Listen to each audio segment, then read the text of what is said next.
patch was released today, so they're all brand new logs. Gotcha. Okay.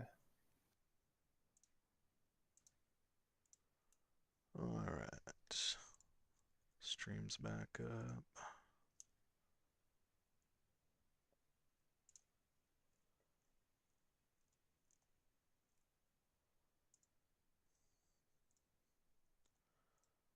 Start with SSC.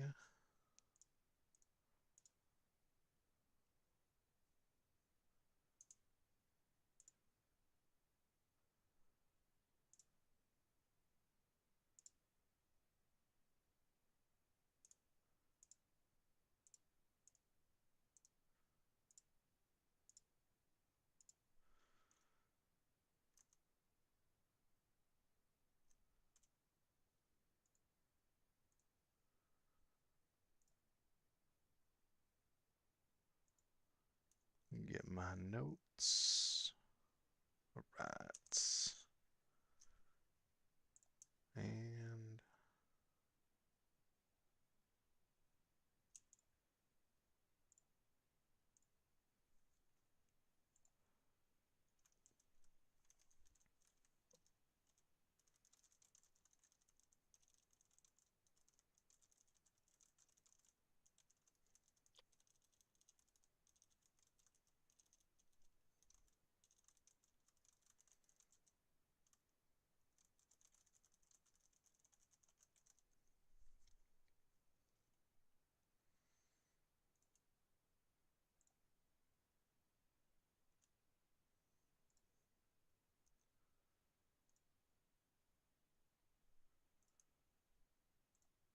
all right.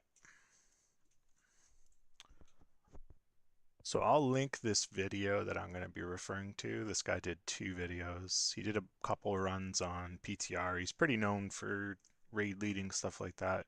The video is more tailored to raid leaders, but it's very, very informative. He kind of just cycles through both trash and bosses. I'll only be doing bosses tonight. Our fearless leader Leth is going to be focusing on trash just so we can kind of divide and conquer.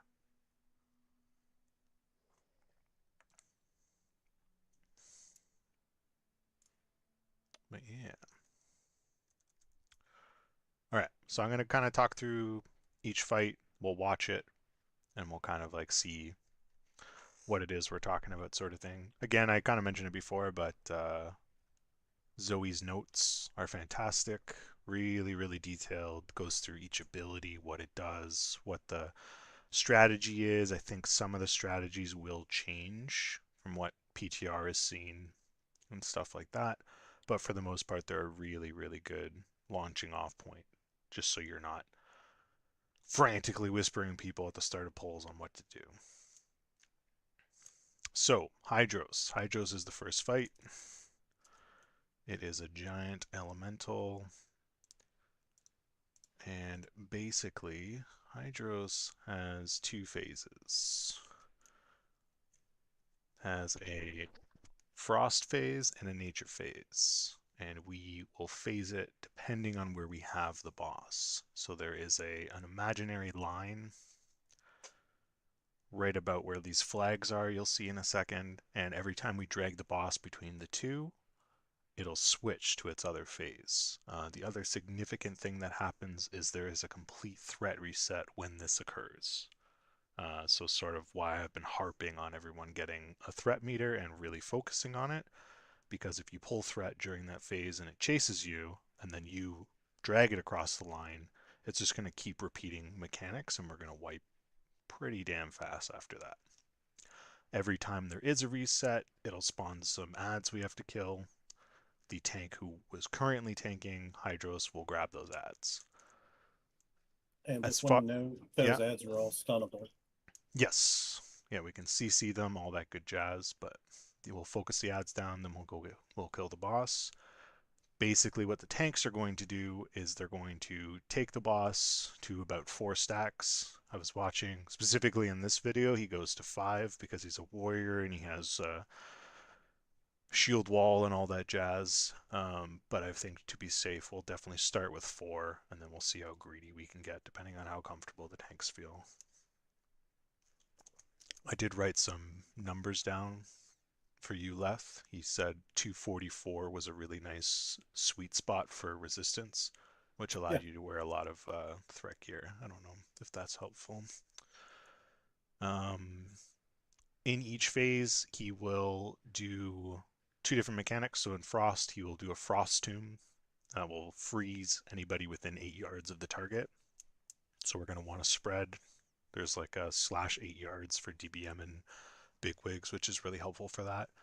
And then when we pull him to the nature side, there will be a big nature dot that he's going to put on people that just gets healed through. As long as we can deal with the threat aspect of this fight, it is pretty straightforward.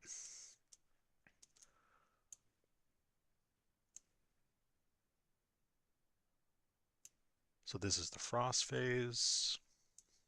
Some of these videos might jump a bit because he's watching a recording, but it's a lust off the rip.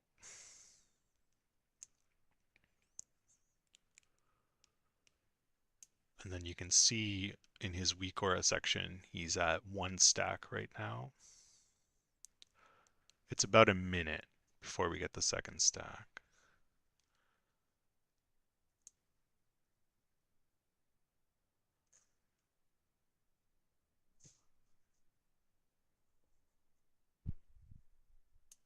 And then ideally the off tank, yeah, is grabbing that hat there.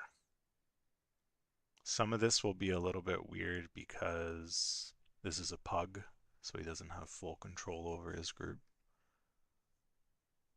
But I personally just like to see like an actual kill. The other video that Zoe linked is a like a quick synopsis of the mechanics, which is very helpful too. But personally, I really enjoy seeing a full kill. So you can see right now the warrior's at 100% damage taken. They're about a minute into the fight. So there's 250%. That's the 5th stack.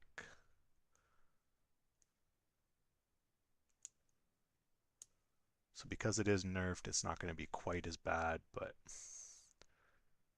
he's sort of just... We'll be switching after the 4th stack. Yeah, he's just using defensives to get it through. But you can see now he switches. He should change colors. And there it is. There's the full threat reset. So right when that happens, everybody needs to stop attacking that boss. So important. So very, very important. I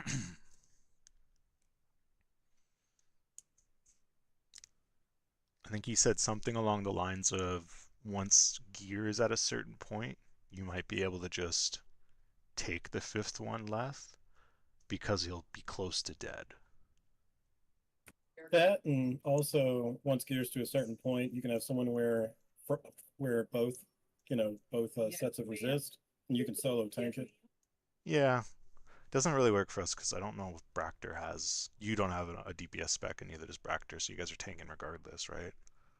Pretty much, but I'm just saying Yeah. that's also an option in case of Yeah, emergency. no, for sure. Although I think I'd rather do 2 in that case because it'll give you guys more threat. Because as much as like we will be harping on people to watch their meters, it obviously sucks to stop threat. So the more threat you guys have, the better. But yeah, non-nerfed. We did 3 tanks originally in my original guild, but one of the tanks had no resist. yeah. All right. So again, pretty straightforward. There's really not much to the fight. There's 4 ads that spawns, we kill the ads, we heal through the 2 mechanics. It's not that difficult of a fight. The only thing that's going to get us is the threat resets. So the next boss we have here is Lurker. Lurker's kind of cool.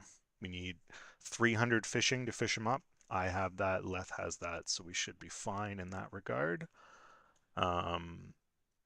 There's going to be 3 range camps spread around the outside of the fight. And we'll sort of divvy that up, probably just by groups. We'll see. And the reason we have there is because there will be ads spawning on each of those platforms. We'll get to that in a sec. Melee, you will be on the main platform, this circle here.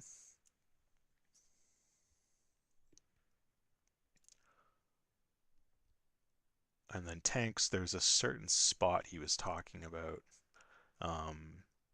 Wherever there's the 3 platforms, facing away from those to start the spout so that they have time to jump is what he recommended. Um, and then specifically for the spout, which is the big mechanic in this, is he's going to do a frontal. It's a big long cone, and then he's going to spin full 360 degrees, coming back to where he started. If you get hit by this thing, it hurts an unbelievable amount, and it will shoot you like 50 yards back. So how you avoid it is you jump into the water. The tricky bit with that is the water itself, it actually hurts. It's scalding because of this boss. Um, so you're sort of dipping into the water, waiting for the beam to go above you, and then you're hopping back up onto the platform. When you're in the water, you do not want to jump. It's not lava. When you jump, it will hurt every single time. So you want to jump in the water. You can go underneath the water. All that's fine. Apparently, it does 500 damage every 3 seconds. It does not do a lot of damage. In fact, you'll watch this guy. He tanks almost the entire fight in the water to avoid the knockback.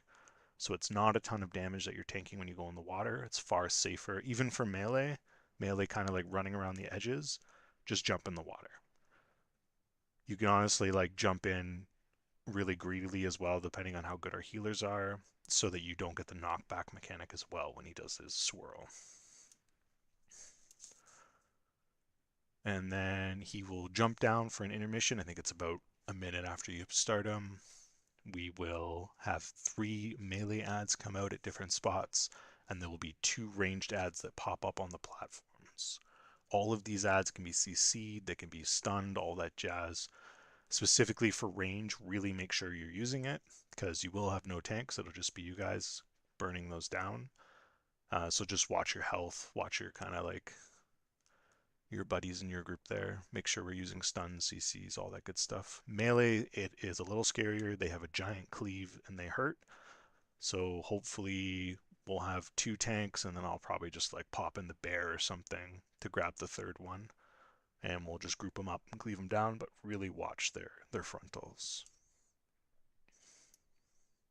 And that's pretty much it. And then it just rinses and repeats. Another pretty chill fight. I'm not gonna write anything here. I'm just gonna log off.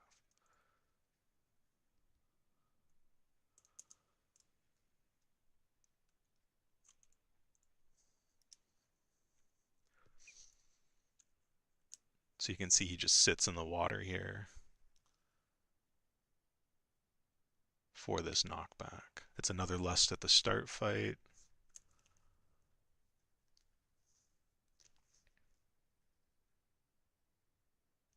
That's the knockback there. So it does show up on timers, I believe, for melee, so you could kind of like dip in the water early. If you're hugging the inner part of the circle, you get knocked back. You can kind of get knocked back where you're still in melee range. It's a little bit close, but should have spout here soon. There it is. So he was already in the water, so he was fine there. And then you can see the melee running here. You can just dip in the water. It's much easier. You're not going to distance your healers. Like I said, the water does not do any damage. As far as like what we can be healed through, what our health is.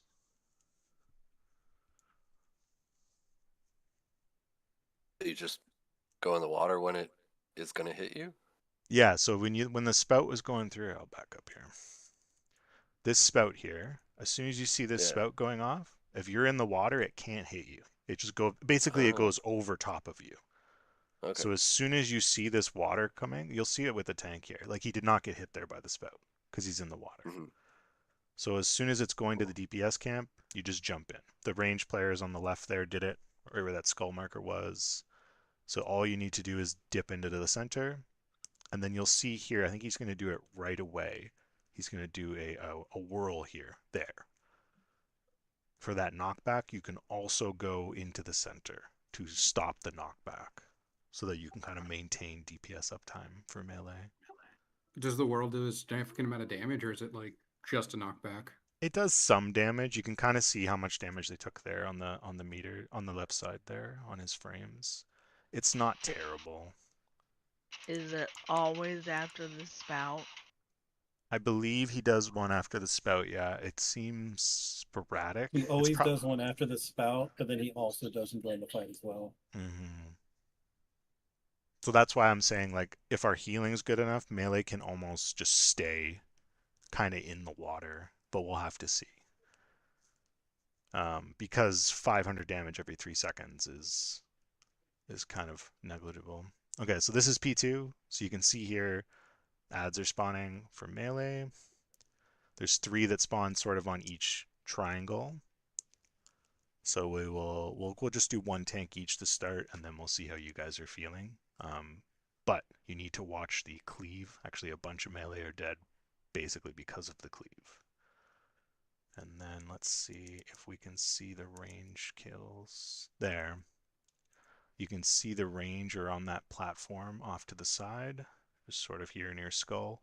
There's 2 that spawn on each of these platforms. So you guys are going to have to focus those down. And again, you can use stuns, all that jazz to stop them hurting too much. Sheep, ice Yeah. trap. And then there's another very important aspect coming in. He kind of makes a note of it here. You can see where he's tanking. It's right in front of these platforms. As soon as these mobs die, the boss will come back up. You have like a couple seconds, but you don't want to put this spout onto those platforms as a tank. So we'll kind of assign a kill order for these ads. We'll kill like yours first, Leth, whoever's tanking this, and then you can kind of get in position for the boss coming out. Because as soon as he surfaces, he spouts every time.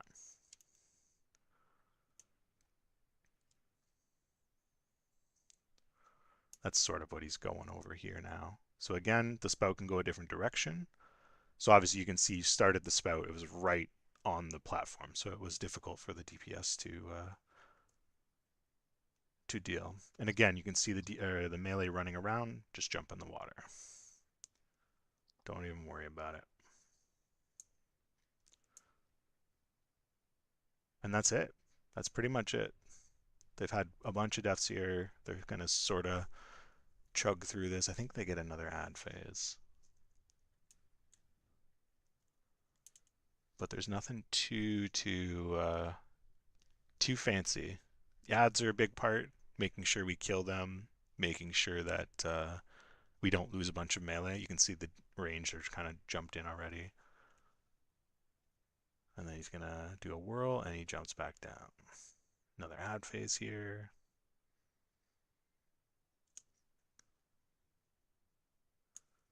Nice as a warrior, you can kind of grab 2, but not really necessary.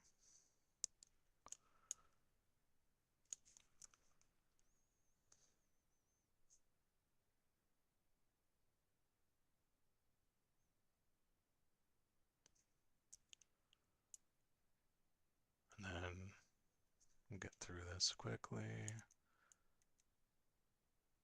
Good position there. And then you can see he's sort of positioned a little bit better for this spout that's coming out. There we go. But again, he just stays in the water. He just watches health. It just barely ticks. And that's it. Pretty straightforward fight. And get us to our demon boy.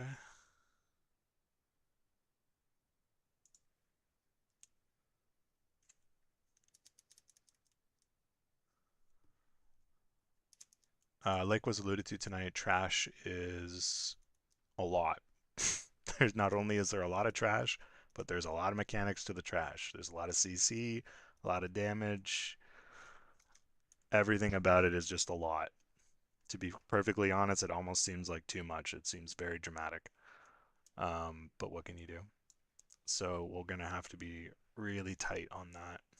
be very mindful because no one wants to be in here longer than we have to. Currently, what the plan is Tuesday we're going to be doing SSC. It'll be a 3-hour raid, and then Wednesday will be a mix of TK and Gruul. Ideally, what we'll do is SSC on Tuesday. If it takes 2 hours, great. That's raid. And then Wednesday will be TK and Gruul. And then it's just, we just need to get through that as quickly as possible.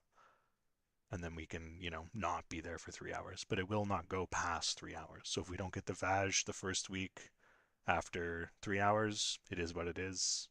We'll kind of just keep progressing, but we're not going to keep people longer than raid time. I'll stick to that pretty hard because I also don't want to be sitting in a raid chair for 3 hours. All right. Leotheras. So damage-wise, we can kind of choose where we want to lust, if we want to lust to start, or we want to lust when the demon phase starts. Sort of kind of up to who's warlock tanking for us. It's up to how we feel. Basically, when he's in his human phase, his blood elf phase here, it's very chill. He does one ability called Whirlwind. He will dash around the room. If you get hit by the Whirlwind, you get a bleed. The bleed does not stack. It does some damage, but it does not stack. The Whirlwind itself hits sort of hard, not terribly hard. Kind of what this guy was talking about is you can sort of, as a tank, you can definitely stay in because it helps with your threat as he's moving around. And then as DPS, just really be mindful of your health. But if you want to like dip in to keep, bleed up or something, it's not the end of the world because the bleed doesn't stack. But every 45 seconds he swaps forms. Demon form is much scarier. He has Chaos Blast, which is just a fireball, but it does AoE damage to everything it hits. I think it's about 5 yards. So I think if we're super strapped and we don't have a warlock that can do this, Leth, you can max range him, and melee can max range on the other side, and they should be fine. But if you don't max range him, he does a little AoE thing that is going to be fun. Well, yeah, so And that bleed does hit really hard when he's in the other form. the attack basically makes you take increased fire damage, and it hurts quite a bit. So you don't, as like the person not tanking, you don't want to take that hit. And if you do take that hit, you want to move out until your debuff falls off, because it's pretty substantial. That's why you need fire res for it. So that's the main mechanic. Hopefully, I believe we've got one of our warlocks that is going to warlock tank it, and essentially the warlock just sits out of sight and just spams Searing Pain, gets lots of threat. The thing just casts on the warlock, and we just heal the crap out of them, and then it's fine. The second mechanic when he's a demon is something called Inner Demon. 5 people randomly in the raid, healers included, will get this little inner demon on them that only that person can see. And, more importantly, only that person can DPS. So if you get targeted for this, you have about 15 seconds. You have to kill this ad. If you don't, you will be mind controlled for the rest of the fight, and we basically have to kill or CC you. Very important. So healers, I know when I play healers, sometimes I don't even have my DPS stuff on the bars for raids, so you'll have to kind of take that into consideration. I believe you get some sort of a buff if you're chosen as a healer as far as like how you do damage to this thing. They're not terribly hard to kill, but I don't think it's that difficult as a healer. Like, I don't think you need to swap gear or any nonsense like that. And then after 45 seconds, it'll switch back to human form, whirlwind again, until he gets to 15% health. There's like a little RP moment where he's not targetable, and then he splits into both forms. And then you just focus down the Blood Elf form. But we'll still need a tank for the demon. We'll still need to watch for the inner demon mechanic, and we'll still need to watch for the whirlwinds.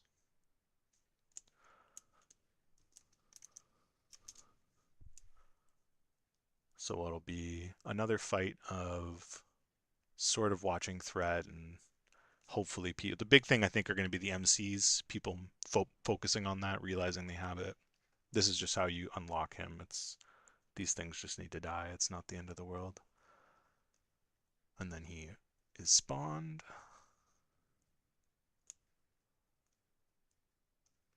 I think we're gonna less the demon phase. He even sort of mentioned something about this being too early.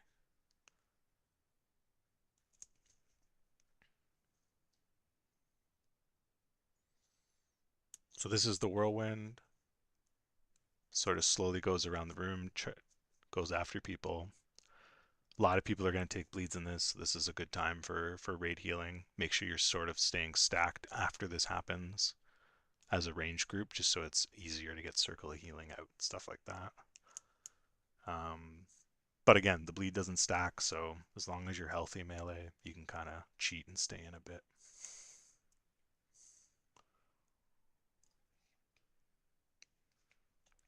Should be swapping after this whirlwind. So for example, with him moving around all the time there, it's going to be hard for tanks to get threat, so as range, you have to watch your threat. And then you see he backed up with this fireball, and now it's going on this warlock. So you can see how big that range is. That's why we want a range to do this.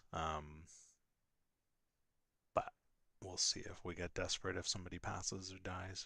And it's a 40-second debuff if you get hit, so it's pretty important not to take 2 of these in a row unless you're tanking it.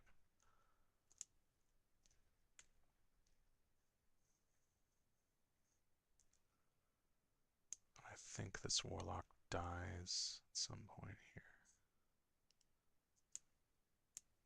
But again, not too crazy. Oh, here actually. These shadows you see, these are the inner demons. So you can see that it's targeting an individual. They don't do a ton of damage. When we did this on the PTR, they sort of whack you a little, but that's not the end of the world. But each of these people need to kill their inner demon, and I think a couple of them don't, so you'll see them get MC'd. Been trying to do that my whole life.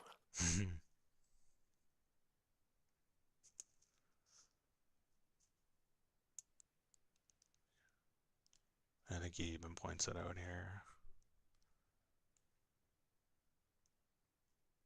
The big thing is going to be the healers. Healers had, so we've got a couple people that got MC'd there. And then you see the one in the top right there got sheeped, which is really nice. It got broken out, but you can sheep them or stun them or frost trap them and stuff too, just to save people's buffs or whatever, but hopefully that doesn't happen. And then we got another whirlwind here, but he should be phasing soon for 15%. I'm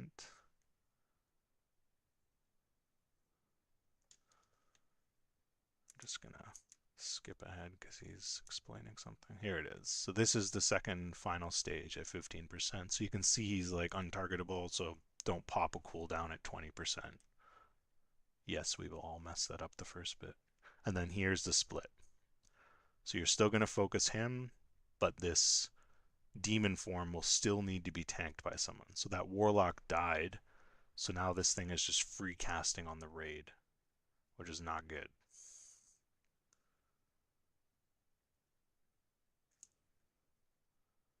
And you can see without fire res, it is just smacking people. So we'll have to decide. We'll have like a backup person for if the warlock dies. We'll have one of the tanks just like sort of jump in. Honestly, in that phase, we could just make it one of the tanks anyway, because no one's attacking it. It doesn't matter. But we'll see. I'm sure the warlock will be just as tanky, if not tankier, with all the fire res on.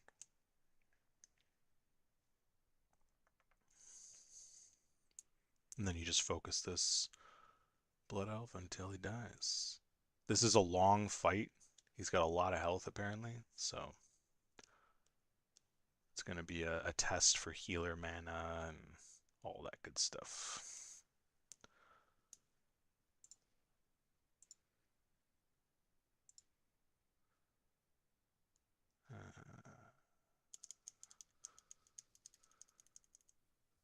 Yeah, they wiped. Okay, there we go. So next one, Fathom Lord. This one is definitely a step up for trickiness. It's a council fight. Essentially what we're doing is we're killing the ads one at a time. Eventually maybe we'll be able to do some type of Zerg thing, but to start we're going to focus one down, then the other, and then as we kill them, the boss will gain one of their main abilities that we'll have to deal with, which is kind of cool. So the three ads, Tidal Vis is kind of like a shaman, has a big frost shock, and will drop totems. They'll drop a kind of like a searing totem that targets 5 people. They drop a slow totem, and they drop some type of poison cleansing totem or poison. The one called Spitfire is the most important thing to kill. Yes. Yeah, very important to kill that really quickly. We're just going to be focusing all the totems at the start. And the second ad is Sharkus. Sharkus is a hunter, will summon a pet. It'll have a multi-shot frontal, so the tank will have to move it away. And it does a Beast Within, just a big, huge AoE, or big, huge damage boost to both him and the pet. So we're going to focus the pet down, really be mindful of tanks during this this Beast Within, and then just kind of slowly kill him down. Some groups, it looks like, are focusing Sharkus first. Sort of depends on your comp. We will see when we get there. I know Zoe said Tidal first, so I think that's what we're definitely going to try, because the Frost Shock is pretty rough. Also, he has Wind Fury, and it's... Yeah, exactly. Like, it's going to be a lot of tank damage. Honestly, both of those ads are a fair amount of tank damage from what I've seen. Crybdis is basically a priest, has a melee AoE stun. That's why we don't really want melee on the boss. And then it has a kick. I think there's like 1 or 2 heals. There's like a DPS kick, and then there's a heal kick. So obviously we're gonna pull this healer kind of off to the side so it's out of range of all the other mobs, and then we can kind of just kick it down and kill it down basically. And then finally the Fathom Lord. Essentially why we're doing one after the other, we're not cleaving, is because if he reaches 75%, he gets a damage buff. This damage buff is heightened if any ads are alive. So we want to keep him above 75%. It'll basically just be a tank and a healer on him. We'll send some DPS over there as some die. And then once he hits 75, all the ads should be dead and we can focus him. He will have a mana drain bolt on the tank, so having a rage tank kill him or tank him is much better. And then, as I said before, when Tidal dies, he will get the Searing Totem ability. When Sharkus dies, he will get the buff ability. And then when Crybdis dies, I actually forget which one he gets. Is it the heal? It might be the stun. It's not as important as the other two, but you will still need Tidal to. Surge. Oh, is it? Okay. Yeah, it'll be. It's not as important as the other ones, thankfully. But again, like we'll still need to focus totems, and then if we're having trouble on one of these ads, we'll lust there. Like if Tidal is just destroying one of our tanks, we'll lust on Tidal. But ideally, I think we want to lust when everybody's on Fathom Lord. So there's quite a bit to kind of remember as far as like the damage that they all do and all the different things that they do. But it's not terrible. So this is the priest that he's on. You can see they've stacked the other two together, which we might do. We'll see. And then they've got they've got it all stacked on Fathom Lord. Okay. We'll see what we want to do. Just for the first bit, we might just keep them spread out.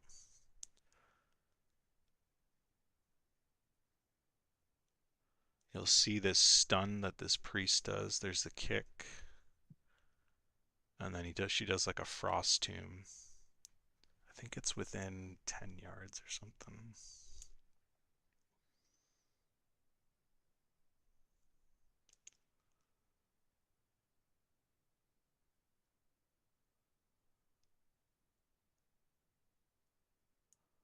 So he's bringing this in once one of the other ad dies, just to kind of keep damage.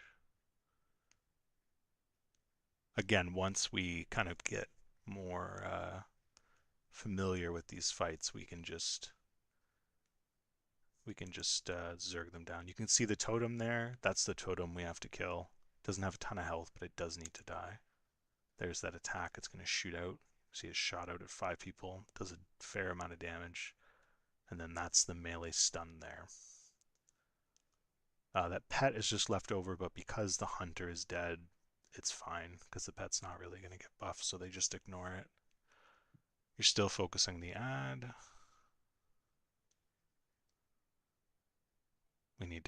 We'll need probably a kick rotation. I think we'll need more than one. And then again, totem, focus totem. That's the buff from the hunter, what he got there, Beast Within. Tanks are just going to have to be mindful when they see that happening.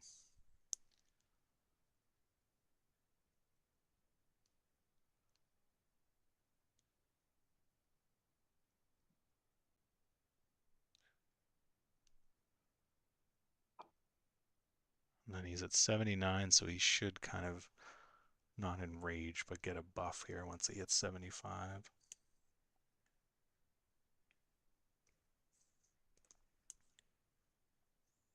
Yeah, there it was. Now he's passed. So again, totems need to die basically. Yeah, it is the AoE stun that he gets when the priest dies. I thought so. So a lot of this is ad management. As long as we're managing these ads, killing them effectively, dealing with the mechanics that each one of them have, then this part is very chill. But that'll be the big thing, getting the ad spread, getting the threat right, all that good stuff will be very, very important. Totem killers as well. So anybody with burst damage, like warriors, feral druids, that sort of thing, are going to have to almost pool just to prep for it. And a lot more trash into... There's only one more thing I wanted to mention about the last fight. The tornadoes, they'll chase an individual, run them away from the raid.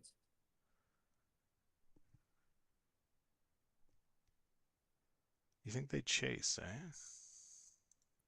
They used to. Let's see. Would you say people had to pool damage for? Do you see this little totem here? Here, the red bar there. Okay. Skull, yeah. Once that spawns, looks like it's got about 20k health. Ideally, we want to kill that even before it gets a cast off. 10-4. So I don't know if we're going to be able to see that on timers. I don't think we can, but we'll kind of like have a internal clock for it as to how DBM quickly. alert. There is a DBM, but is it like when it spawns, or is it? It's when it spawns, I think. I don't remember if there's a timer. So we'll have to, like, obviously we can call it out. It would be nice to know 5 seconds before, but we'll see if it's like a timer or if it's random. But yeah, as soon as that spawns, you've got a couple seconds before it starts casting. Our goal as DPS is to kill that thing before it gets an attack off once, because it's quite substantial of a hit, and if anybody's taken any damage outside of that, if there's been like a melee stun, if he's done like a Nova for the main boss, whatever it is, it could kill people. So we really, really want to try to kill it before the first cast, definitely before the second. You'll probably, I think he gets a cast off here, yeah. You can just see people just constantly dropping. Like if a cast goes off right now, if it targets, I don't know, 7 out of the raid right now, they would get 1 shot. So it's very important to try to beat this cast. And then, yeah, like Lef said, I think maybe you're right. I see the tornado there. Okay. For some reason, I thought it was around the room. But yeah, I think you're right, Lef. It does target. It does chase people. They'll have to avoid it. Yeah, and a lot of people would think that the boss who actually normally drops it, tank it away from the raid. Yeah, I don't. Some groups do it until you start doing the stack method, which you need to be geared for that. Yeah, I don't particularly. I mean, this guy's like a, you know, a world first kind of classic raider, so I think that's why. But I agree. I don't want to tank them together right away for sure. And then this I was going to talk to Zoe about and Aaron because I actually like the strat that they do. Currently, they have it set where we're tanking this sort of in front of this pillar here. Not in the corner? Well, and then moving to the corner when the globules come. But you'll see where he tanks them, the Murlocs come from like both sides, and it's really nice for like gathering them. So I'm gonna see what they think about that. I know why they're doing it there, like why the video suggested it. It's because it allows the healers to stay in range of people who get entombed. But as long as a healer sort of like is mindful and pops out to heal them, because a big thing that he said was the watery grave doesn't do enough damage, nor with the fall. Like if someone's full health, it won't kill them. So it just depends on how mindful our healers are, but we'll see. But speaking of which, for this guy, Morogrim, big thing first, he does a lot of tank damage. Actually, he dies in this video at the beginning. So people are going to have to watch threat because tanks are going to have to focus on their mitigation, and we're going to have to look at shaman and priest like armor buffs and stuff to kind of like really make sure you guys are super healthy. He has a frontal, so he'll be tanked away from the raid, kind of null and void. And then a watery grave mechanic, which is what we were talking about earlier. He picks 4 people, and he basically puts them right where he's standing. You'll be stuck in a bubble, and you'll slowly be taking damage, and then at the end of the bubble, you will fall down and take a tiny bit more fall damage. So if you've got slow fall, a blink, all that good stuff, super helpful. And then if you are low and you're worried about dying to fall damage, good time for a health stone. He will do an earthquake, which is just AoE to the raid, but the earthquake will summon Murlocs. There's probably like 15 Murlocs. We're going to have to be helping Leth gather them up, run them into the conch, just to kind of like help cleave them down. Everybody's going to have to be mindful with their positioning because they kind of like just pull in. Yeah, frost traps are very nice. A tip that a couple people have mentioned, Zoe included, for healers specifically, be very careful with your healing, especially AoE healing, when the Murlocs are coming out. Because if you land a massive heal just as a bunch of Murlocs coming out, you're going to grab all that threat and they are going to murder you. So just move into the melee group if you do, and hopefully Leth can kind of like pick that up off of you. At 25%, he summons these spheres, globules, which I don't like that word. And they're going to slowly move towards the group. And so how to counteract this, they actually don't move in this video, but we will. You just move everybody into the corner. You put this guy right up against the wall, everybody stacks on his butt, and then the globules take just a long time to get to you. And they will stun you and basically kill you if they hit you. They're obviously very dodgeable, they're very slow moving, but we also need to do a lot of damage to them. So we want to lust once he's at 25%, and we want to basically burn him before that becomes a factor. But the big thing from this fight is going to be the Murloc control and the tank damage. Because we'll see it in a sec here. So yeah, he tanks this thing right against the doorway. And then when the Murlocs come through that doorway, they're sort of already pre-positioned.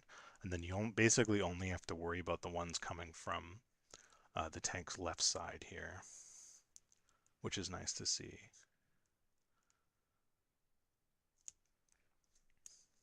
But this is going to be a big test for healers and tanks, because he dies in like 2 seconds. So they're really going to have to, you know, hots up, pumping into him. Make sure we're crush cap, make sure we're keeping up holy shield, all that jazz. That was the earthquake. You'll see it here. So the raid takes about 30% damage, and then the Murlocs are coming in.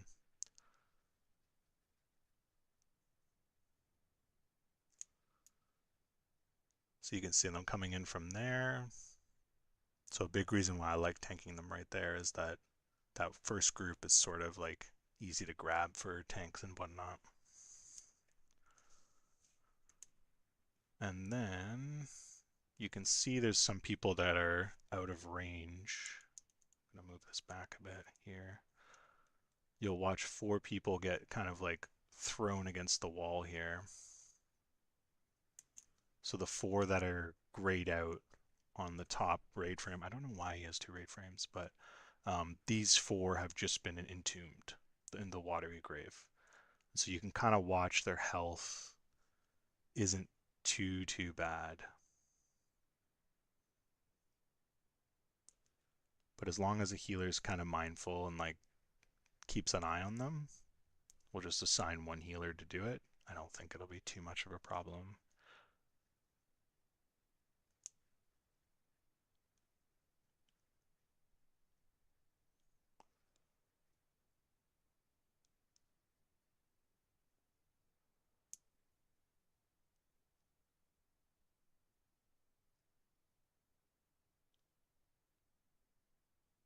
And then another 4 get entombed.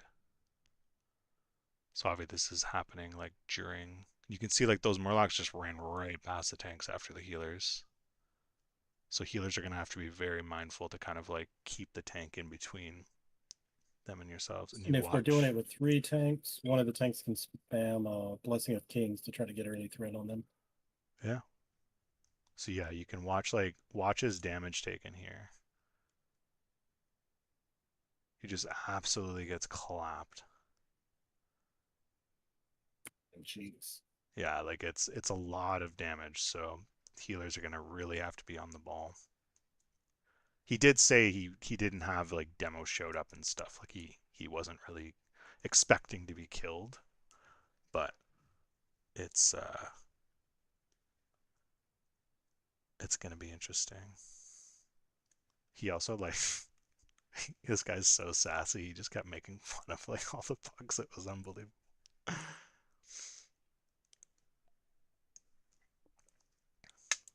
Yeah, I think this guy is going to be a healer in tank wall for sure. And some of these other ones are going to be very much on how well we can deal with mechanics as a raid.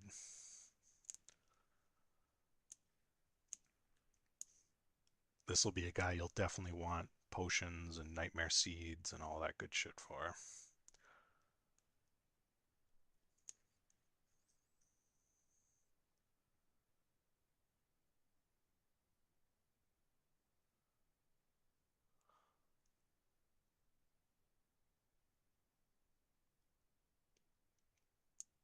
There you go. You can see frost traps down.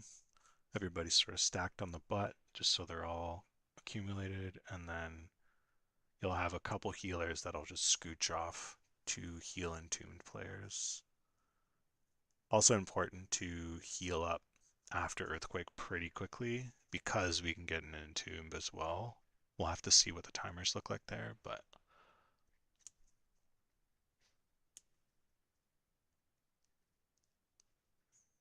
just like any ads, like if you have aggro as a healer, just go stack on the tanks. Stack on the tanks, pop a defensive, all that jazz. And just watch your healing. If you can wait even like a second for them to get threat before you shoot out a giant AoE heal, it's recommended. Alright, I'm gonna scooch a bit to 25.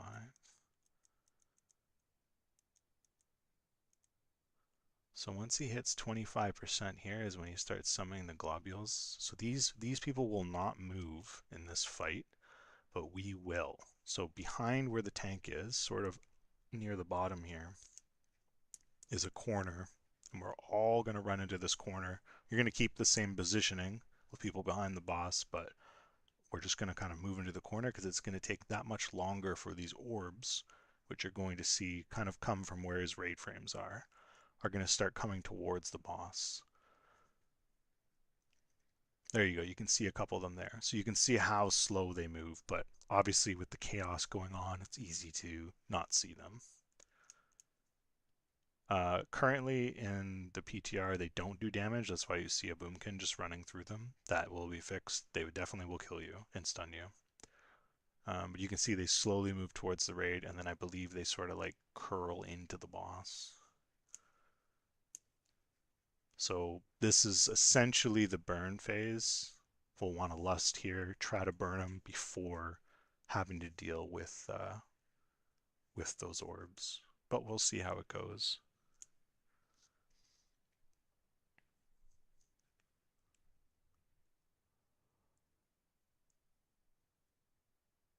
It looks like it's about every 30 seconds he spawns some. So it's going to depend on our damage, all that good stuff. But yeah, healers and tanks beware. This will be a very mindful fight. A lot of big AoE healing, a lot of tank healing.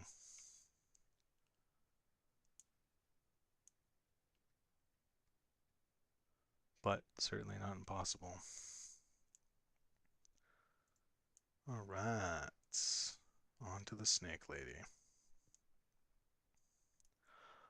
So Lady Vaj actually isn't as complicated as I thought. I was a little worried when I was watching this, but after I've watched it and seen it a couple times, it doesn't seem like it's too scary. Essentially, she has 3 phases. Phase 1 and Phase 3 are very similar. Phase 1, she has an ability called Static, and she will cast it, and it'll deal damage to you and anybody within 5 yards of you. So range, you're going to want to stack 5 yards apart. Pretty straightforward. She'll have a multi-shot frontal that we've kind of seen before, obviously tanked away. And then she has a shock blast, which is a big stun on the tank. Hopefully, we have some shamans that are on point with grounding totems that should absorb the shock blast. If not, we will have a tank swap just to deal with it. And then her final ability in P1 is Entangling Roots. Basically roots just about the whole raid. So we need, I believe you'll have freedom up for every single one. So we just have to make sure that, because as soon as the tanks are rooted, she'll run away to shoot you because she's a hunter. So you'll want to keep freedom up on yourself for that effect. Obviously Bractor can shift. So we'll see who's tanking her, who wants the freedom. We have a couple paladins, so it shouldn't be too bad. And then we can kind of spread them out among melee as well. P2 is the big part of this fight. Basically, she runs to the middle, and she makes herself immune from the 4 generators, the chalice-looking things, around the circle in the center of that room. And our goal is to deactivate those generators one by one so that we can start P3. P2 happens at 70%. While she's immune, she spawns ads. She spawns 4 different types of ads. Prio number 1 for melee are these elite ads. Big giant Naga. They have a big cleave. A tank will pick them up. Melee will kill them. Pretty straightforward.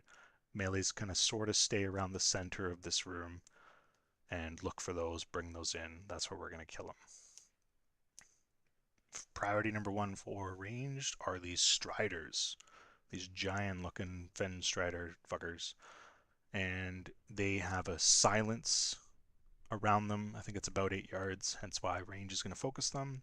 We're going to have probably one of our hunters kite and tank these ads. They're not terribly hard to kill, so you're just going to get aggro on it and then move around with it.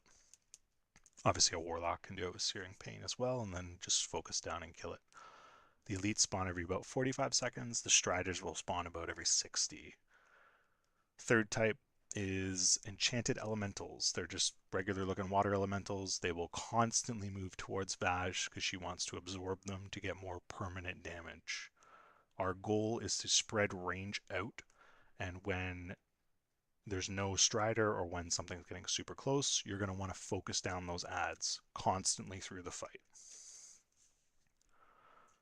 you're going to want to keep an eye on it, keep your head on a swivel. Melee will get ones that are kind of getting through, maybe when there's a strider up and ranger focusing on that. It is always going to be a priority, though. We cannot have any of them get to Vaj. They're not that hard to kill. The final ad is a Tainted Elemental, which despawns after 15 seconds, which is insane. So we have to kill this very quickly, and these are what drop the cores that allow us to kill this generator. In Zoe's notes, there is a macro. Everybody will be required to have this macro. Essentially what it does is you click on someone that's near you, it will throw this core from your bag to this person by you clicking this macro. It will whisper the person that they have this thing in their bag, just in case they're not paying attention. It will also yell and say in chat that you've done this. So it's very, very clear who got this. Why we need to do this is you cannot move with the cores. They root you in place. So we need to almost form like a line. So they're going to, like, an ad's going to come up near the bottom of the stairs. It's going to die. Someone's going to run down and loot it. Someone's going to throw it to where this warrior is right now. And then someone else is going to stand near the generator. The warrior is going to throw it to that person. A little bit like a chain. This will be, I think it'll take a few times to get people kind of ready for it. Obviously, we can have specific people do this, but depends. If it's like on the other side of the map, it's going to be quicker for the one person to kind of grab it. So it's better the more people know how to do this and have this macro. Once all 4 generators are dead, we start P3. So what we can do is, while someone has this core near the final generator to start P3, we can kind of hold.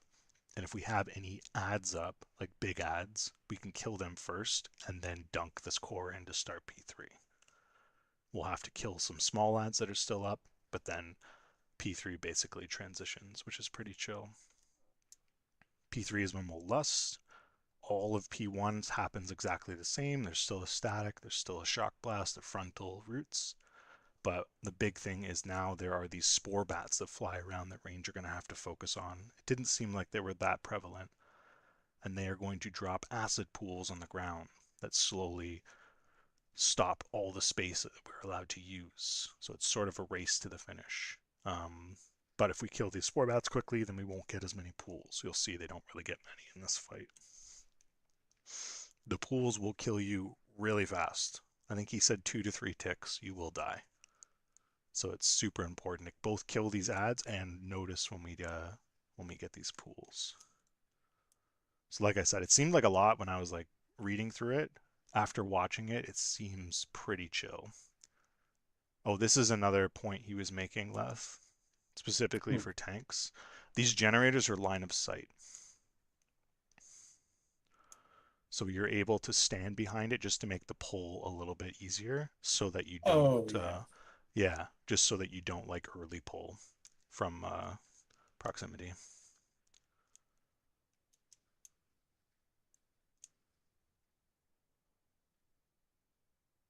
I think he's showing that they,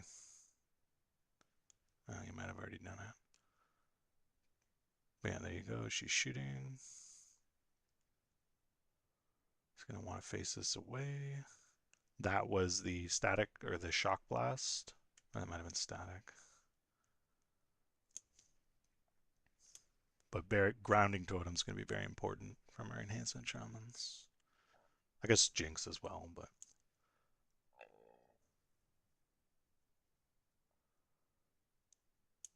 So you can see the roots there. You got a freedom. There's a static charge on the tank.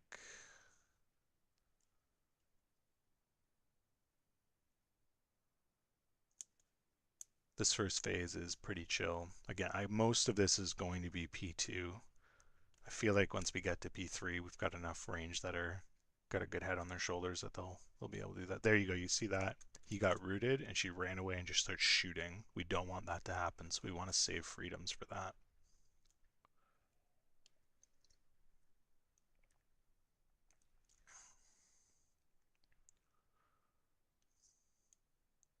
There we go. Static charge on that Resto Druid. He pops away. These are the 4 generators for P2. He did mention something. We could tank her on the outside because she has to run to the center to start P2. So you have a tiny bit more time to kind of sneak more damage in to make P3 a little faster. So you can kind of get her to 67, 65. Which is probably a smart thing to do. So she just does random casts in this phase, just sort of heal through it. And then we'll see these adds.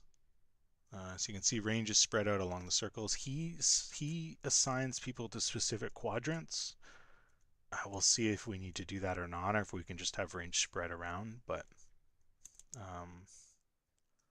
I'm worried that we'll have more DPS on certain quadrants. It'll be hard to balance. So.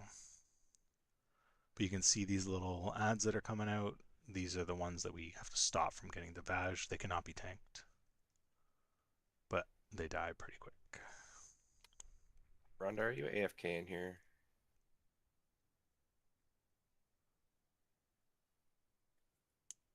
I'm sure Rhonda knows all this. Oh, there we go. That's the first elite. No. So that's for melee. Does anybody know what happened to Rhonda? Did he say where he went? Nothing. No. Oh, because he was about to do this raid and then was like, something spilled in my kitchen, and I was trying to see if he said anything else. No, unfortunately not. Trying to see if he's coming back or not. All right, thank you.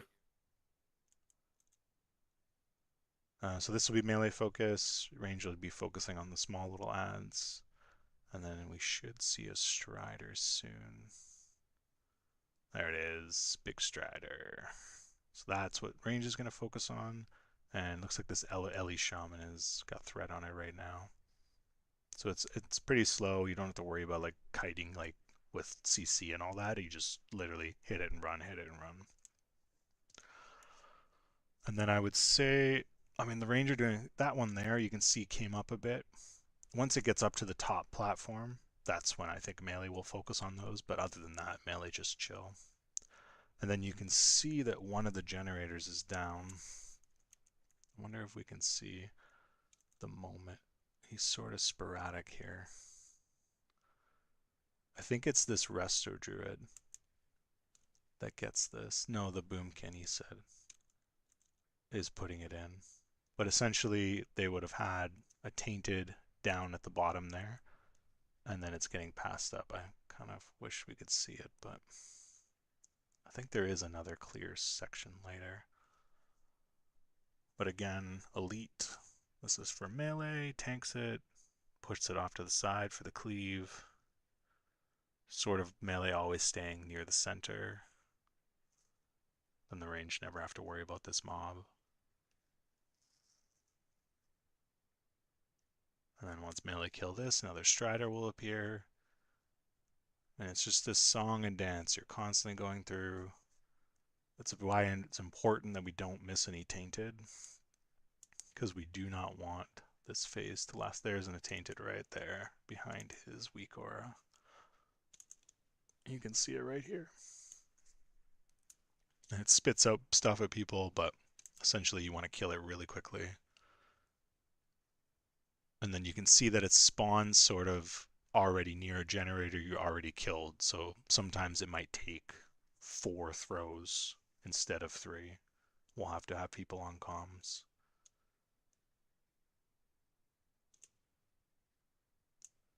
I'm also going to need a weak order to remind me to put it in free-for-all loot so people can grab it. And they should pass it somewhere.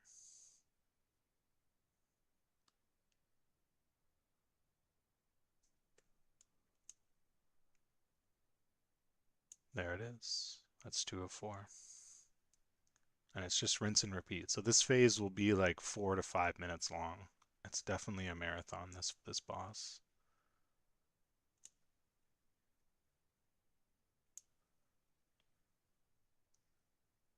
And it's gonna suck to wipe on it, so people are gonna have to be Used smart. to have a mind control too. Thank Yeah. God for the nerf. Yeah, I would not be happy doing the pre-nerf stuff. Like, I mean, it looks kind of fun, but I feel like once they do that, this guild would change to a one team. and it would just really have to focus on people and numbers and all that nonsense. So I'm glad that they didn't.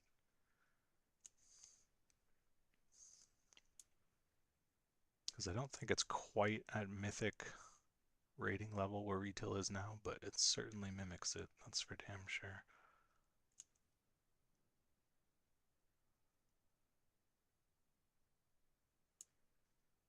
They should see this here where they stop the dunk. You'll watch this boomkin sort of delays because you don't want the elite up and you don't want the strider up. So if we had both of those up, we would wait until they were dead before we summoned her for P3.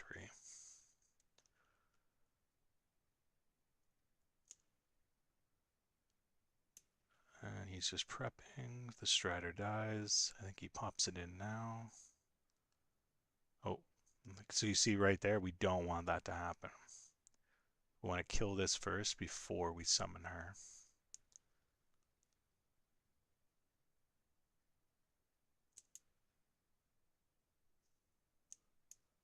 And then you're going to want to clean up these small ads before they get to her as well. So once this dies, he should dunk here. There you go, perfect.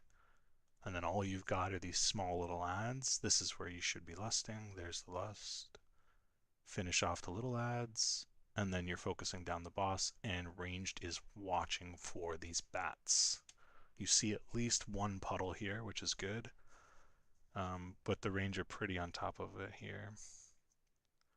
There's the freedom. It's good.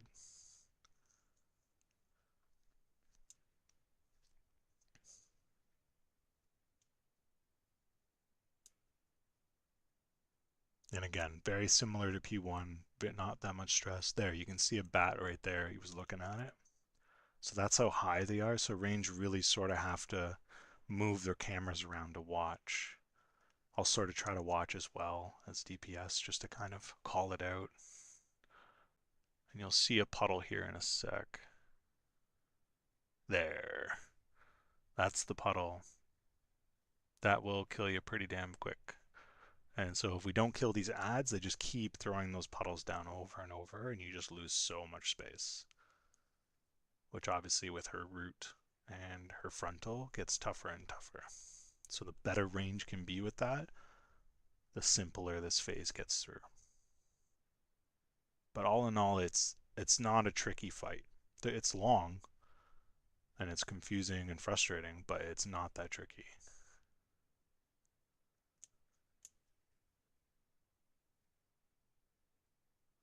I also love that this guy has a weak core that just rats on people's buffs that have fallen off. I got that weak art. What's that? I was joking. I said, can I get that weak Yeah, can you get it? Yeah. You can see here, like, look, he's tracking everything. He's tracking Mangle, his own buffs, like, he's tracking literally Wreck. He's tracking all of it. It's hilarious. All right, and that's it. That's SSC. So I think there's certainly going to be pain points for sure. But I don't know. We've got a pretty solid group. I'm not too worried about it. Everybody's got a decent head on their shoulders. So I think Leothras we tried, and it was a little rough, mostly because we didn't really have a warlock prepared for fire and like assigned healers and all that stuff. The inner demon will be tough. People will have to be really mindful for that. Fathom Lord will be tricky with the ads. It'll take us some time, I think, to kind of get into the rotation and the rhythm of things. Morgrim, seeing how much mitigation stuff you need. All that good stuff. Testing our healers. I've got all my FR gear now. Alright, good for you. I'd love to hear it. Alright, I'm going to move to TK now. This should be a little bit faster, hopefully. No less bosses. Yeah, exactly. And again, Leth will be our trash master. So everyone's going to have to listen during the raid for that. That is the He nicest does. thing anyone's ever called, Nick.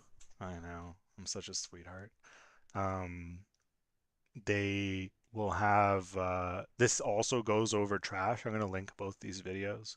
And then again, Zoe has literal notes on not only like which trash to kill first, but what every single trash mob does.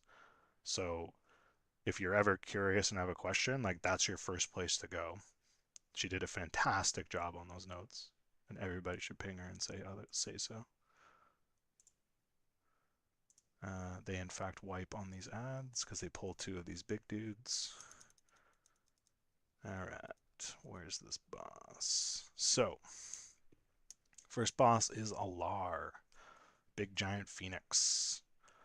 Essentially how Alar works has 2 phases. The first phase, she is going to spawn at this platform here. They were saying it's always fixed. It's always going to the left platform first. And then every 30 seconds, she's going to jump to another platform, and then another, and then another. And then after that's finished, she does an effect, and then she picks a spot at random. She'll either go counterclockwise or clockwise after that. Our goal, if we can get there, is to kill her before she leaves the 4th platform. So it's 2 minutes. So with Lust, we want to have enough damage to kill her in 2 minutes in P1.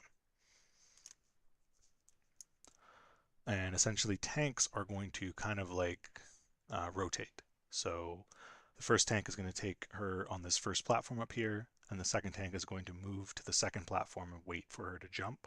And then as soon as she jumps, the tank taunts, holds her at that platform, everybody moves over. Range is going to stay. You can see this skull. That's where the range group is. Range is going to stay down there and just DPS from there. There will be small ads that spawn that probably Leth will be picking up. We'll see. And we're just basically what he was saying is that the tank themselves, maybe with a tiny bit of dots, was able to kill this ad by themselves. So they're not really that terribly difficult. So that's sort of what we'll try to do as well. And they will spawn sort of at the bottom near these bottom of the staircases that the tank can pick up. She will randomly use a Quill's ability and just start spewing quills. I don't know if it's random or if it is every 2 minutes.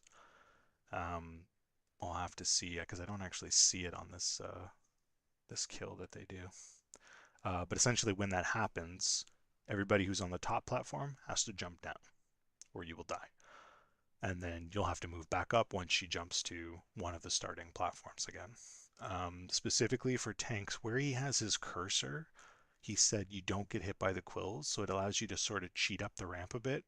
So if Alar lands on your side, you can kind of run up faster to get to her because we need to have someone in melee range at all times.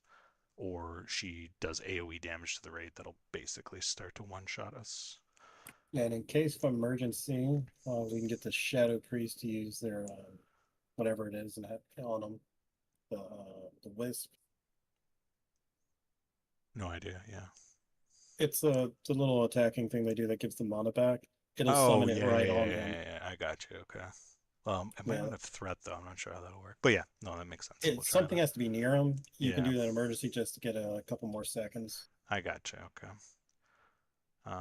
Yeah, then the boss will die, quote unquote, and then it will respawn. It respawns with a knockback. That's a theme in this fight. When the ads die, there's a huge knockback. When the boss dies, there's a huge knockback. And when it spawns, especially after these dive bombs that it does, there's also a knockback. So melee, just run away. Probably around like 2%. You'll probably want to move so you don't get knocked. The dive bomb itself, Zoe's note says to stack. From watching this, it does about 5,000 damage. So it's probably going to be better not to stack. It doesn't need to be soaked. There's not a lot of AoE damage, so as long as someone's topped up, they're not going to die. But we'll see. Maybe we'll do like a buddy system or something. P1, the same ads as in P1 in P2. So again, the tank will kind of grab those and just sort of kite them around so everybody can focus on the boss. In P2, we are always in this bottom section. And there is a tank swap mechanic called Melt Armor. Basically just removes 80% of your armor. When it happens, the other tank taunts. Pretty straightforward. Lasts about 60 seconds. And there will be some circles that spawn on the floor that are just, zone mechanics. You just run away from them. Pretty straightforward. Start this up. Certainly prettier than Gruul, that's for sure. So he pulls this, probably use an MD just to make this a little bit safer. This hunter already moved his pet into position. What a gamer.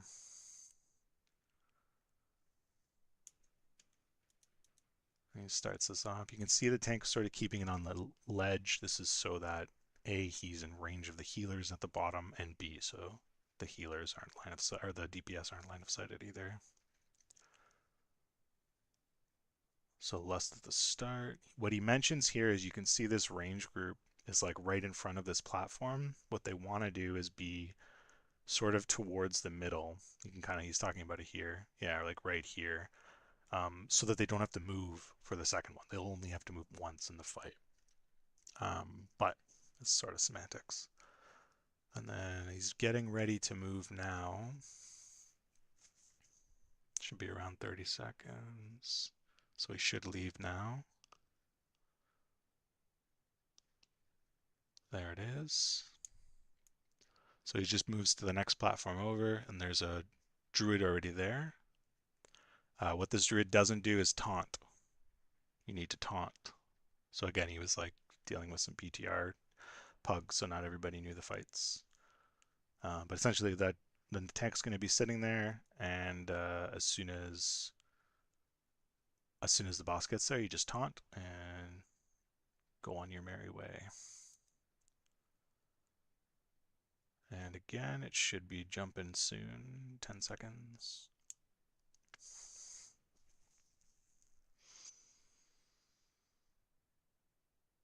For anyone who doesn't use DBM or bigwigs, these timers are kind of where those are coming from, those two add-ons. Highly recommend it. Even if you're just a DPS, being able to see when he's going to move as a melee so you're not using a big ability, all that stuff, it's really, really helpful for raiding.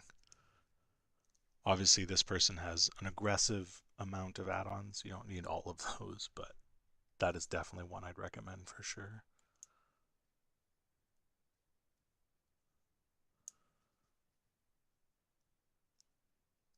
And then essentially what he's talking about right now is he's making sure that they're going to kill this before the fourth platform, which is what they're on now. So they want to kill this by the 2-minute mark before it does the jump down quill thing. And they do. And then this will be the knockback here. You'll see how far he goes. So melee right around 3%, you're probably just going to want to jump down. Tanks, you can take the hit. You can kind of chill in there, but watch. It just goes flying. And 2 of the DPS died there because of it. So it's pretty important. But and then you've got a little bit of time. Should be spawning real quick here. And so again, this spawn you do not want to be near because it's going to have another knockback. And then you can see those ads in the corner. This is where the tank is killing them, because then the knockback isn't sending the tank flying. They can just tank it against the wall. And then if you see this right here, this ability is also a knockback. So you can see the tank sort of staying outside, comes in, grabs it.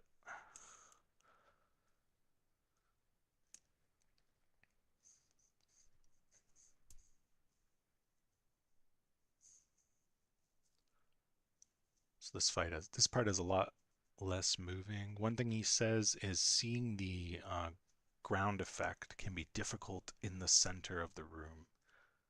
So you can see right there, they just moved out of it, the skull marker. That is sort of what I'm talking about, those flame circles. They hurt quite a bit. You just want to run out of them very fast. But you can see they would blend in with the pink in the center. So sort of be very mindful when you're watching that. And then there should be a melt armor going out after about a minute. Oh, here's a dive bomb. So it picks a random player. And then you should see the mechanic. There it is right there. So it's going to leave like a ground effect as well after. So if you are targeted by that, you're going to want to move as well. But sort of what he's pointing out is if you watch this shaman's health, they take about 60% of their health. So it doesn't kill them. And that was a solo soak. So we will see when we get there, but it might be better to just do that and have everybody spread. And then again, when it forms, it's a knockback. Melee won't rush in too quickly.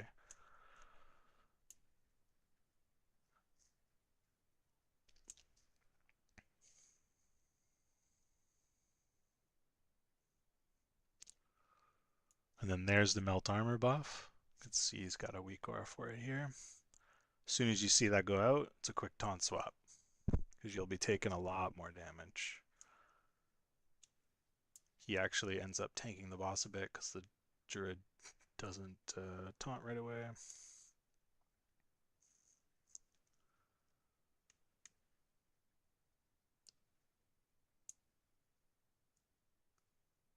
And I get another dive bomb here. And then you can see in the background, this is the paladin just grabbing the ads. And what we'll have range do, like a hunter, is just tag the ad if you see it spawn on the other side of the room. Actually, well, it's not really going to spawn on the other side of the room. They spawn from the dive bombs. So you're going to see here a dive bomb, 2 new ads are going to come out. Just to get them back to that tank so they can kind of keep them controlled. But we'll see how much damage Left takes from them if we can just sort of like keep them off to the side so we don't have to focus on them, and then maybe use them for cleave or whoever, we'll see. And then you can see here on these totems what I was talking about. It's a lot harder to see this flame wreath effect on the pink. So just we'll have to kind of call that out. There we go. 2 ads spawned. Get them picked up.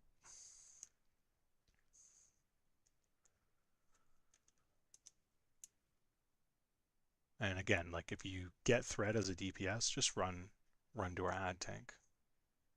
Let them pick them up. Help your friends.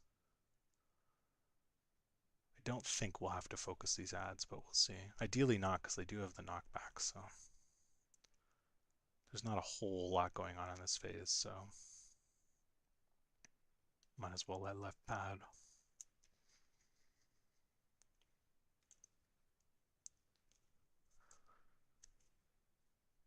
I think phase 1 is definitely going to be the more complicated one, rushing for that damage break. This phase seems a lot more chill as long as people are on their toes with the circles.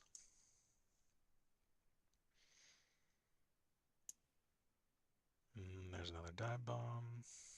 2 more ads spawn. Boss spawns. Rinse and repeat.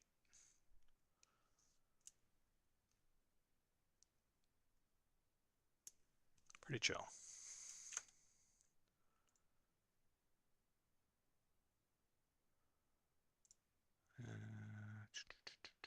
There we go. Alright. Void Reaver. This is definitely a big reason why I was harping at people about threat meters. And this will definitely be a test for tanks to like really pump. It's very important. Essentially, what this boss does is does a knockback on the highest on threat, whoever's tanking him. The knockback drops your threat about 30%. So essentially what we want to do is we want to have 2 to 3 tanks. We're definitely going to start with 3, and they want to be the top 3 damage, top 3 threat. And then when the first guy gets knocked back, he'll drop below DPS and he'll slowly climb back up. And that's where we're gonna use MDs on that person to get them back into that rotation of the top 3. And then the next tank is there, and then that tank's gonna get booted, and then the third tank gets it, and it's just a cycle. And so not only do tanks need good threat, they need to continue that threat as they're getting knocked back, which is going to be difficult for certain classes. On that same note, do we have a disc priest? We don't. We had 3 holy priests. I think one of them needs to be convinced to be disc, but yeah, just asking. Yeah. But this is where threat's going to be very important, because if you're not paying attention to the threat meters, or you're like, oh, it's fine, like someone's ahead of me, and you're just blasting away, having a grand old time, that tank's going to drop, it's going to go to you, and you're going to die. And then you can't do damage. So even though you might have to hold, it sucks, but it's very, very important on every fight, but this fight specifically. And then another note that Zoe said was, make sure you're using your threat drops. So if you're roguing, you can banish, fade, yada yada, cower, all that stuff. Make sure you're using those often, almost on cooldown, because even if you're below the 3 tanks, remember that they're going to constantly have their threat chipped away, so you want to constantly be dropping your own as well. One thing he talked about, which I thought was a little crazy, was when this was pre-nerfed and they were kind of progging through it. I don't know what he was playing, but he said he waited 40 seconds one time before he even attacked the boss, just to give tanks that much of a threat bump. Obviously, we won't be doing that, but maybe if we have tanks go for about 10 seconds before people start going and we lust, might not be the worst idea. There's a Pulverize, which is AoE damage to melee, just needs to be healed through. There shouldn't be any other damage in the raid, so it's not terribly difficult. And then the final mechanic is he sort of lobs an orb over to range. It is very, very easy to dodge. One thing we might even do, you'll see it in this video, is he has 2 hunters that just run around the outside and they bait the orbs. We might pick a couple people to do that, because you have lots of time to move, and then everybody else will just be within 30 yards, so they can't be targeted by this orb. But we'll cross that bridge when we get to it. But again, the big thing on this fight is just threat. Just be mindful and be smart.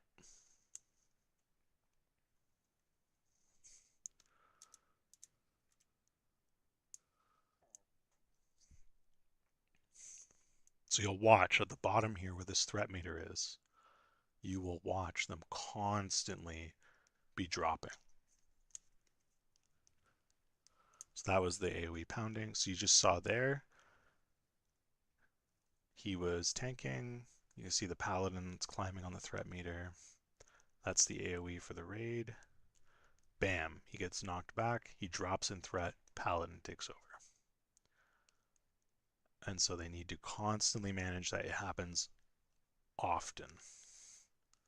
And then this is another AoE for the healers to deal with. And then you'll see here these spark orbs going out is what I'm talking about. There's 2 hunters on the outside that are baiting them. Actually, this one hunter is probably a little too close. You've got about 5 seconds before it lands, so you've got tons of time to move as range. So we'll see if we want to bait it or if we want just range to be smart and move, but it's a pretty hefty AoE, we'll see. But yeah, you can see like the paladin here has got tons of threat. And he's explaining it here on the bottom, where this person here is the druid. The druid is below this shadow priest. So as soon as, like, this is sort of what we're talking about. As soon as this paladin gets pushed back, if the priest is second in threat, the next knockback they will get threat and die. So it's definitely a frustrating threat juggle, but sort of part of the mechanics.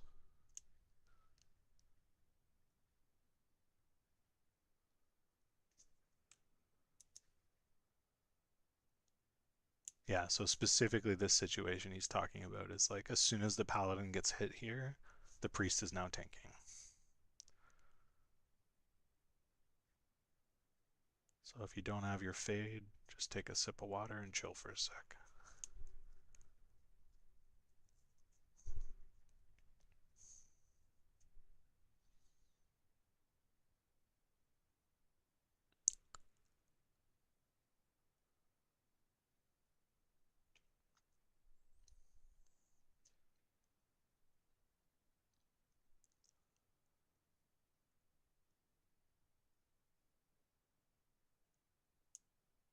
And then you can see the hunters that are baiting these orbs. We'll decide on what we want to do with that, with range, if we want to just spread people around the room or what we want to do. But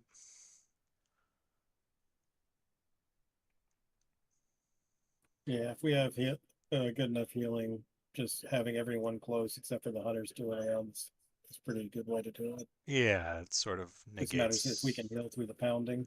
And if the hunters can do it, right? Because like they have to not die doing this, where it gets thrown into melee. Yeah, they gotta keep going around. And then this is also more healing. You can see everybody's getting hit by this pounding, so the healers have to be up for that as well. And it's about, what is it, is it 10 seconds? Maybe every 15 seconds there's big AoE on the raid. So if we do this strat and everybody's in and we're baiting, then every 15 seconds everybody needs to get healed to full. Some priests with circle of healing are grinning. Exactly. And then as far as like how much damage it does to the tanks, I think it's like a decent amount. I don't know how punishing it is, but again, like the big thing is threat. So, and the pally gets shot down. And they kill this, but he's basically pointing out like that priest is gonna die.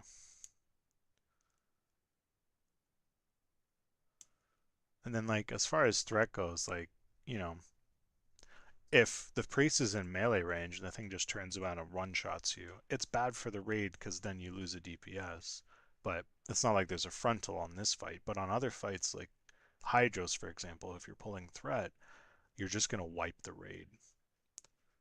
So you really, really, really need to get a threat meter and focus on it. Even though it is a very annoying mechanic threat at times. Especially with how it's done in TBC, in my opinion. Alright, Solarion. Solarion technically has 3 phases, but it's more or less just 2 phases. Phase 1, essentially there's going to be random players that are going to get targeted by arcane missiles. There's a lot of arcane damage on this fight, so the Kara badge that you get, very, very worth wearing, especially as we're proccing. It'll really help the healers out, especially if you get unlucky with mechanics. They have thankfully given us a nerfed version of one of the mechanics. Essentially, you will get a debuff. You have to know you get this debuff. You have 6 seconds to react, and you will explode everybody around you. People call it the Baron debuff because the boss and MC did the same thing. So all you have to do is move out of the raid. You have to wait, let it hit you. You'll jump up in the air. You'll land back down. You move back into the raid. But you have to notice you have this. It's very important. You should get marked by DBM, so it'll be very obvious that you have it. I'll try to call it as well, but this is what I'm talking about with personal responsibility. And then again, similar to Fathom or Morgrim, if you're going to take a lot of fall damage and you're worried about your health, very good time to pop a health stone to help your healers. And then if you can avoid falling, even better. 50 seconds after the pull, she will basically vanish. She will summon 3 stacks of ads from these beams of light. They rush in, you kill them, very similar to the Murlocs, very chill, can stun, slow, blah, blah, blah. kite them into the consecration, and then P1 will start again. She will spawn, but she will spawn with 2 healers. The healers will do a cast and a heal. We want to kick the cast to get them in, and then we want to kick the heals so the heals doesn't go off. They die very fast, you'll see, so they're not terribly difficult, but obviously it's important.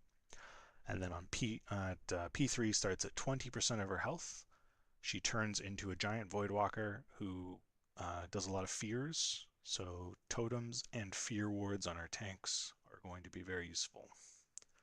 Dispels, all that stuff. But as long as people live through the single target aspects, so they're, they have a bit of arcane res, all that stuff, and then they're dealing with the bomb properly, and then the ads get focused on, it should be a pretty easy fight. Again, he sassily makes fun of people who don't go out. I think there might even be more than one bomb, we'll see.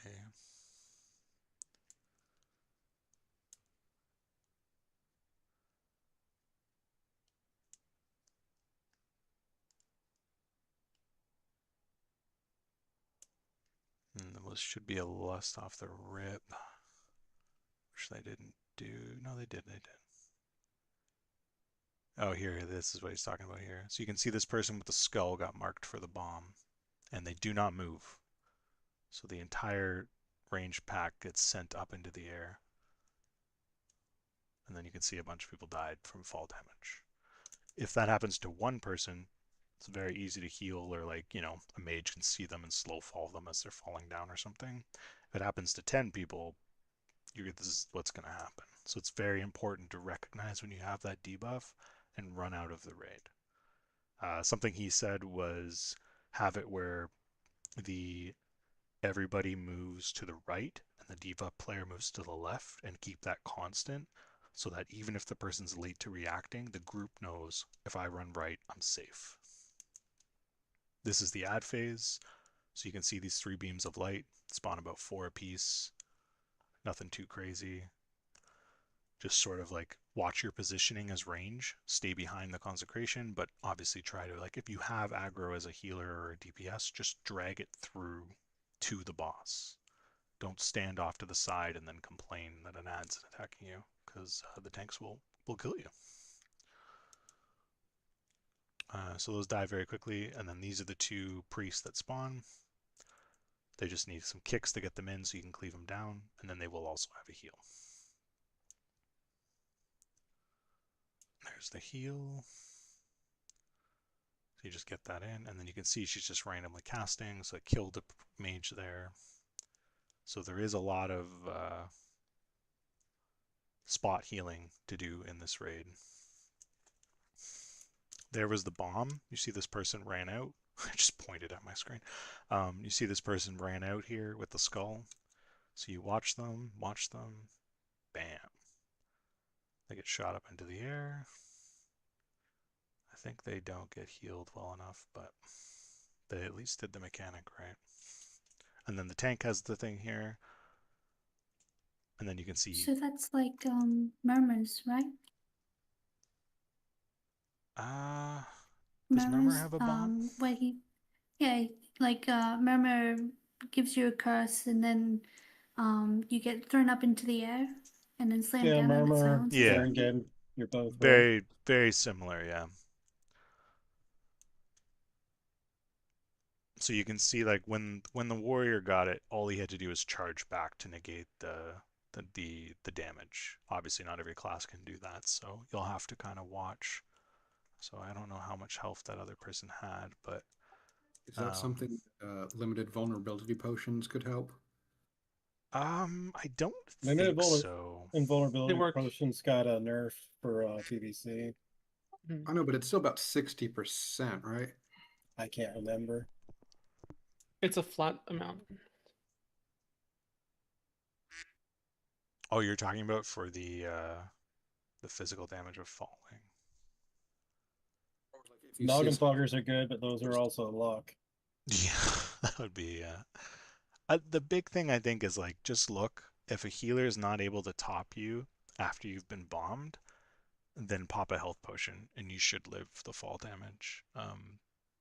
But yeah, the other thing we can do is we can have Bree assigned to watch for that person, and then they can just slow fall the individual while they have the bomb effect, and then that sort of negates it as well. So we have some options, so we'll see. So they wiped mostly because of the giant damage that the stack did. I want to see if we can see some more bombs go off. And then again, similar with arcane missiles, like if you're getting targeted and it looks like you're going to die, another good time for your health pot, health stone. Again, the skull has the buff, doesn't notice all the people that get knocked in the air. And you can see like this person was at just about full health, maybe not quite. So the bomb puts them to about 25%. So it's a fair amount of damage. So you kind of like have to be mindful. And then the fallback kills a couple people. But just have to keep people paying attention on their toes. Again, that's why the weak aura package is really good. DBM is really good. It'll tell you, it'll scream at you if you have this debuff. I mean, I'm no stranger to, you know, tunnel visioning for your damage or whatever. I'm trying to call something and then I don't notice I have something. It's pretty easy to do. So the more help you can get, the better. Okay, here we go. So this is 20%. This is what she spawns into in phase 3. And then a lot of this is just a race to finish. It's mostly just a tank and spank at this point, and it's just managing fears.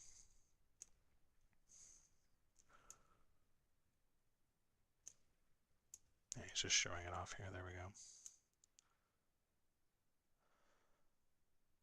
I think that's what we all look like on the inside. Mm-hmm. This is this person's inner demon for sure. But yeah, this part's pretty chill. I think you'll see an AoE fear here. Yeah, here it is.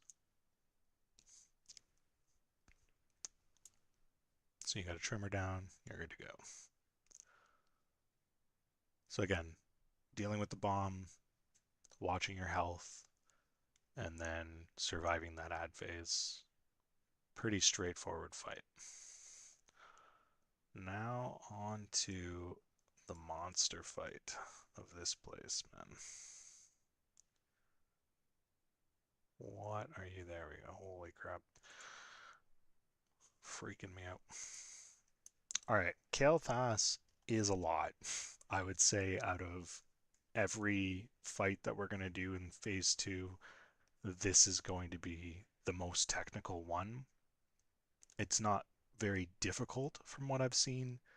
It's just very technical and very long. There are 4 ads at the start here. After they die, there are 7 weapons. All of them have their own abilities. So some of them are kind of null and void. They don't do a ton. Some of them are raid wiping abilities. So we really need to kind of be on top of what we're doing, and like everybody's kind of going to get roles assigned, and you really need to do your role in this fight because it's going to be long, it's going to be tedious, and it's going to be really frustrating if we wipe at certain points. So start off, we've got P1. P1, we fight these giant blood elves one at a time. You start with Thaladred. Thaladred is essentially a warrior. He has a knockback ability for the tanks. He has an AoE silence around him, so we want to keep him away from ranged. And then he has a fixate. He will fixate on a random person and slowly walk to them. You have tons of time. But if he gets to you, you die. So you really need to be mindful. And obviously, you don't want to kite him through the casters because he has a silence. We sort of want to keep him to the outside of the room. The fixate will last, I don't know if it's like 5 seconds or something. And near the end of it, melee, you're going to want to sort of step back from him. Because if you get chosen for the fixate next, you need to have some distance. The second boss, Sanguinar, has an AoE fear deal with it as we deal with fears, and just has like a thrash ability. Very, very straightforward. Copernican is next. Copernican will disorient people within 30 yards. You can sort of bait it with the tank being within that yard and everybody else being out, but we'll see how that works. Has a melee kind of AoE ability, so we're going to want range only fighting this, and then again, we'll probably use a Warlock tank. She just casts like Fireball on the Warlock tank, so throw some Fire Res gear, slap some thing, let the range kill it. Telonicus is the engineer. He will bomb whoever has threat, and the bomb does AoE damage around the target, so melee is going to want to stay away from the tank. What this also means is if you pull threat on this guy as range, he will throw a bomb at you and it will kill all of the range, so you cannot pull threat. He will also put a toy on someone which randomly stuns them over a minute, which is hilariously annoying. Each of these are going to have a specific place we want to kill them in the room. That's because they're going to res, so we want to have them in certain spots just so it's easier to deal with. So while you're fixated by the first person, we're going to kind of like try to have you kite them towards a certain section. P2, Kael'thas will summon a bunch of legendary weapons. Most of these we will just stack together, and then 2 of them we will keep on either side. You'll see it in this video. They do a good job. The axe does a whirlwind. It can be stunned, but we want to keep it sort of out of the group so the first tick doesn't really damage anyone too much, and we just kind of like keep stunning it off to the side.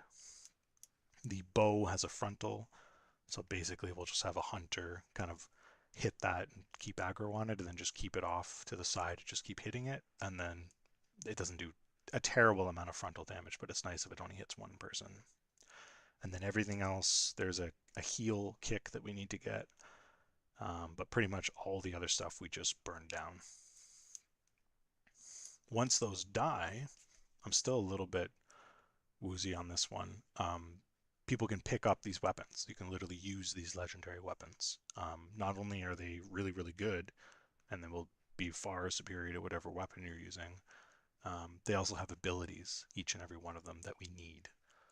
I think everybody gets a legendary, but I'm not 100% sure on that. So if it is just one person getting a legendary, like for the staff, for example, you will be heavily prioritized to break people out of immunities. For example, that's what the staff does. Gives you immunity to like stuns and whatnot. The bow just does big dam. The axe just does big damage. Same with the sword.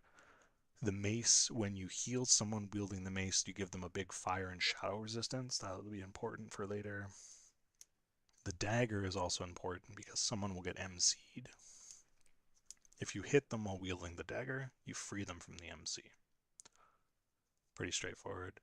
The shield, a main tank will take, probably left, and it's just a big absorb for the fireballs that Kael'thas is going to throw later. But again, I don't know if everybody gets one of these. If it's one each, I'm not sure. We'll have to figure that out. If I remember correctly, it's multiple, but it's not unlimited. Okay. That's sort of what it sounded like, because he wasn't able to get a sword in this video. He had to pick up the dagger. But not terribly worried. And then P3, all 4 of the Blood Elves spawn at the same time, so we'll have to kill them all at the same time. Melee, you're going to focus on Sanguinar first. Sanguinar is sort of the AoE thrashing dude. And then you're going to move to Telonicus, who is the engineer. Range is going to focus Thaladred first, who is the warrior with the AoE silence. Then you're also going to move to Sanguinar, and then you're going to finish with Copernican, who's the caster. And then just remember the whole time you gotta watch out with Thaladred because he will randomly fixate on you. Exactly. Like that's why range is focusing him down first, but you really have to be mindful. And then again, whoever gets the staff, which is all caster DPS, you have to use the staff's ability to give people immunity to that disorient. And then in P4 and 5, you need to ensure that the tank always has that buff. Very important. P4, we finally get to fight Kael'thas.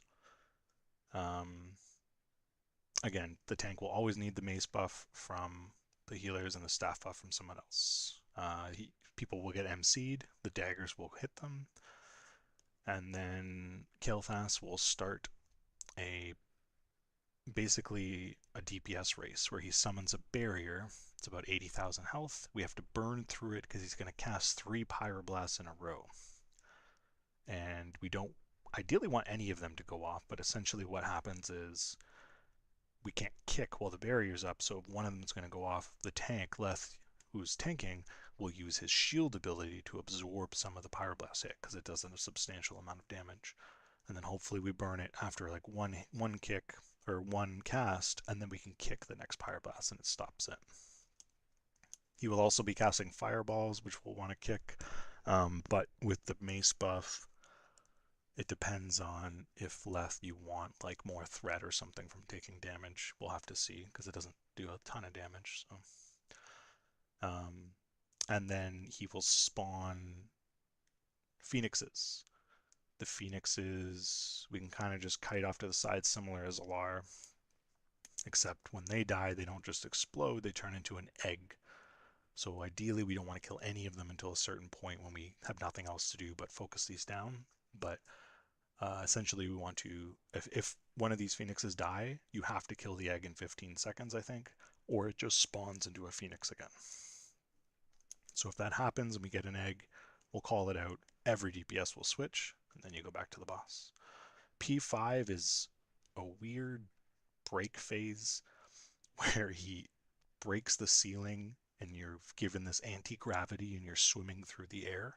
He's immune, but you can keep up debuffs on him, which is nice, I guess. But essentially you're just dodging, you're staying away from everybody because there's going to be like a chain lightning that gets shot out, so you want to spread. And then there's going to be these like little orbs, these gas clouds that float around and fixate on people. And if you're in them for too long, it reduces your maximum health. So you want to swim away from them essentially. And then you'll see in this video, he says near the end of this, you don't want to be too high because of fall damage, but you don't want to be too low because if you're basically near the ground, you just get shot right up into the air again. So you sort of want to be about halfway up. Like I said, it's a lot. But after watching it and reading through it, I don't think it's too complicated, thankfully. So this is the start of the fight. This is the first guy. Here's the fixate. The new target looks like it's an 8-second long fixate. So obviously we don't want to kite this through all the casters. And then he switches. So we do want, where this hunter's going is exactly where we want this person to die. We want him to die right at the entrance. So there's another fixate here and the person walks them back the wrong way. So we want people to be mindful for that and like follow the hunter there. This is the next one. This is the guy who's going to do fears.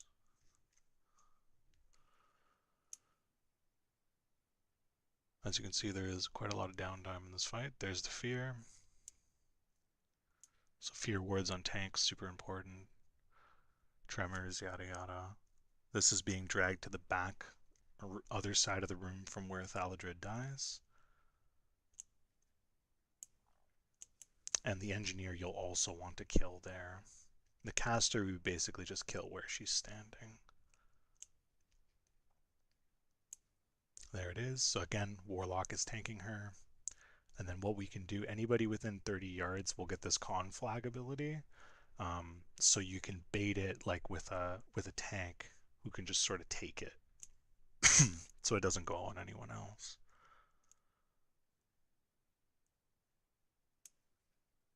But again, Warlock tank, heal the tank. Pretty straightforward.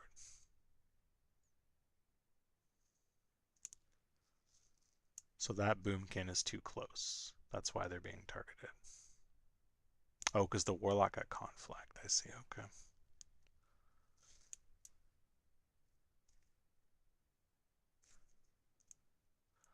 And then this is the engineer. Again, this is the one with AoE around the person who's tanking. So we want to... This guy's being sassy again. Here it is. There's the bomb. So this, he does want to drag this to the Mac room, but we'll see. It's going to be tricky. It's a long walk, but...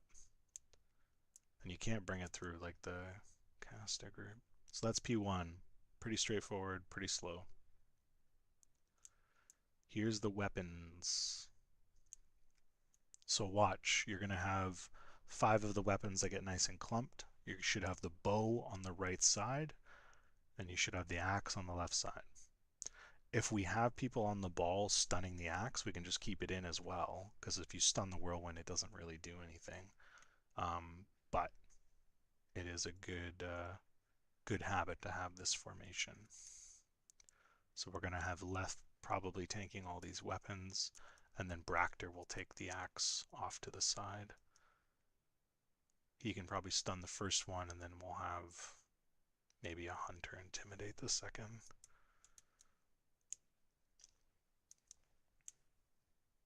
Again, this video was very informative.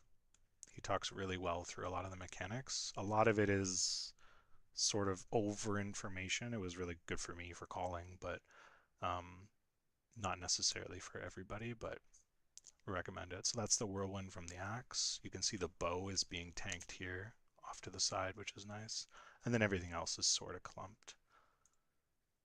They've got the 2 kicks out of the group as well, just to make it easier to see, which we could possibly do, but as long as everybody has focus macros, I don't see it being a problem. And then once these die, people can loot them, and then you literally equip them. And we might assign people to get them right away, and we'll see. Just because, like, we need certain people to get daggers and yada yada. The what's it called? They're tradable as well. So if you do pick one by accident, if you have like auto loot on or something, you can trade them, which is nice. And then you can see he literally equips all the items. And there's still a bunch glowing, so I think you might be right, Leth. Kill the axe, and then as soon as you kill this final one, it spawns P3. So you do want to be smart about it. As far as like when you do it, make sure everyone's ready.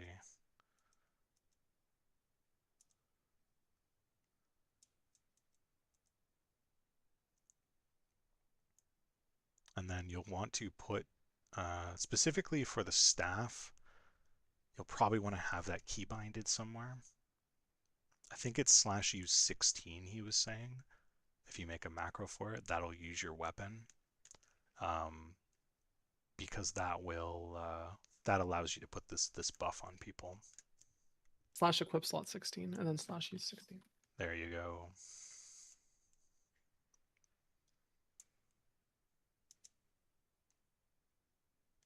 So they're prepping for these ads to spawn. Are those like trinkets where you have to wait to use them? No, Like they have a cooldown? They do not. Okay. Thankfully, yeah, that was a good question though. That would be insane.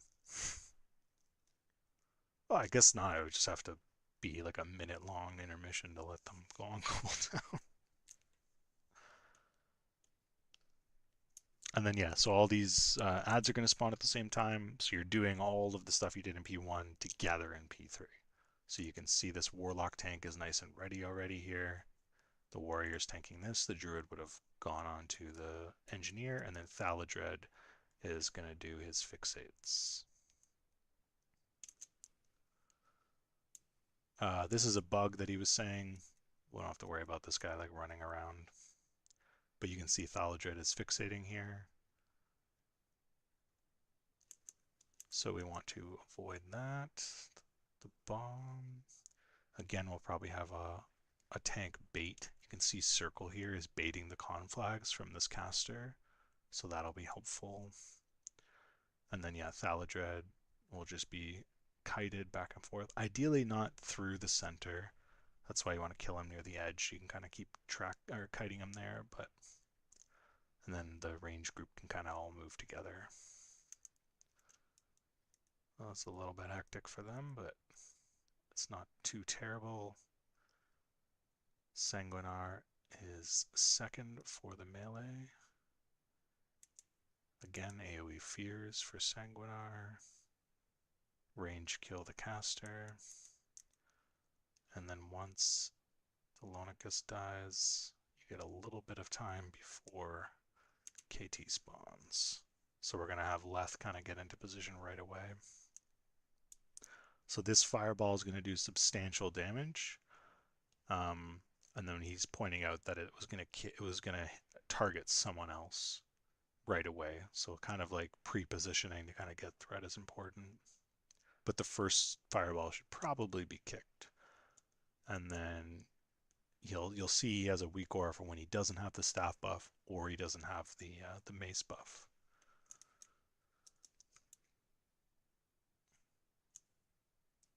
But he's mostly saying he lets fireballs go because he's a warrior, so it probably doesn't matter for us. And then there's the mind control. Went out on 2 people. So that's where people with daggers have to go and just bop them. And they'll be freed.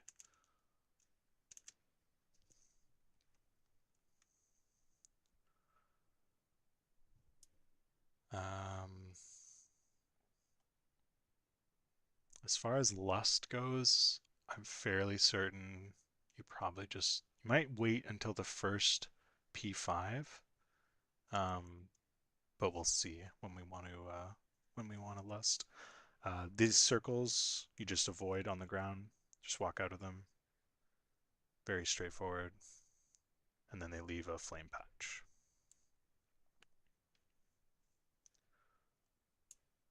Doesn't actually look like they're freeing that MC, the fools.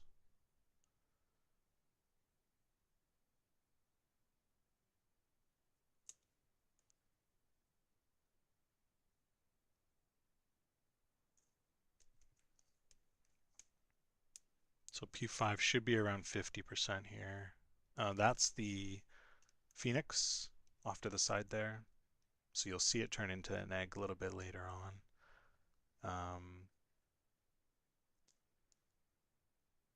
But ideally, you just ignore it. So this is the shield mechanic going out. You'll see it after this fireball. Right here, you can see he's got a little weak aura for it, and then there's a buff on the boss. So he puts this out, and then he has Pyroblast right away. And essentially we want to beat down this shield so that we can kick this. Because it is unkickable as long as he has the shield.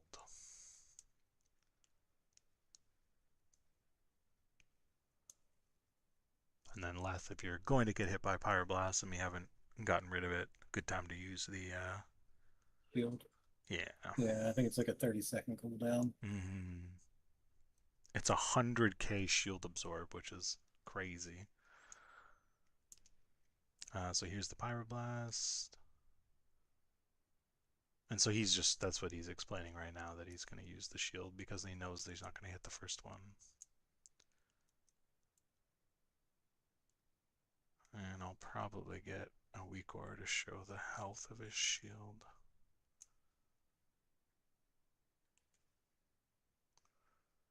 And then there you go. The shield is gone. So now you can interrupt. There's another flame strike. Range, just move out of it. You can see this Phoenix is about to die. In the top of the screen there, bam, you see, spawned an egg. So as soon as that happens, everybody needs to swap to this egg. It needs to die.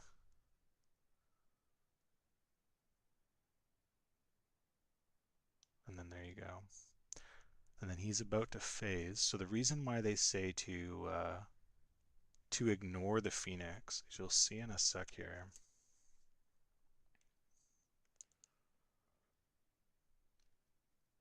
There's like an intermission phase here before P5. Should be soon. Right here. He's immune, there's nothing to do. So all you can do is like attack the Phoenixes. You have lots of time. So if all you're doing is letting your tank sort of gather them and just slowly whittle away, then once this intermission happens, he goes immune. Everybody just focuses down the Phoenixes and the eggs, and then you don't have like downtime. It's ideally what we want to do eventually, because we have lots of time here before you kind of get thrown up in the air. And then you can see the Phoenix rebirth there, counting down. They beat it handily, but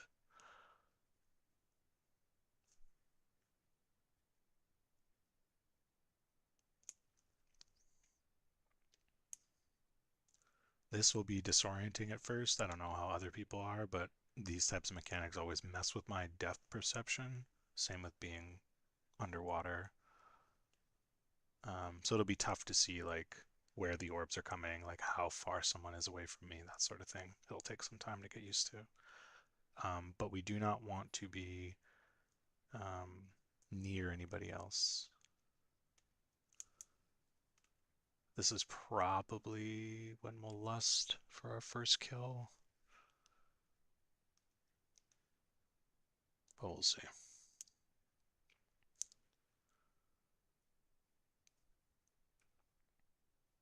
And he should do basically about the exact same stuff in this phase as phase 4. Outside of this gravity lapse, bam. So he's immune in this phase. You can still dot him and keep your debuffs up. And then he's just explaining certain things. That's why I say why they save the eggs. But here is the phase. So you can see everybody's sort of like spread out. You do not want to go to the floor. You do want to swim. And then Kael'thas is casting these nether beams. They're going to target a bunch of people. You can see they went out. You need to be spread so they do not cleave and kind of like chain to people nearby you. Do I have it written down? How far? No, I don't. So you're just going to have to be like nice and spread from people, and then you can see these purple orbs that have these like little rays coming off of them. These are the gas clouds. They will fixate on someone and follow them. You have to stay away from them, especially tanks, because it will drop your max health drastically.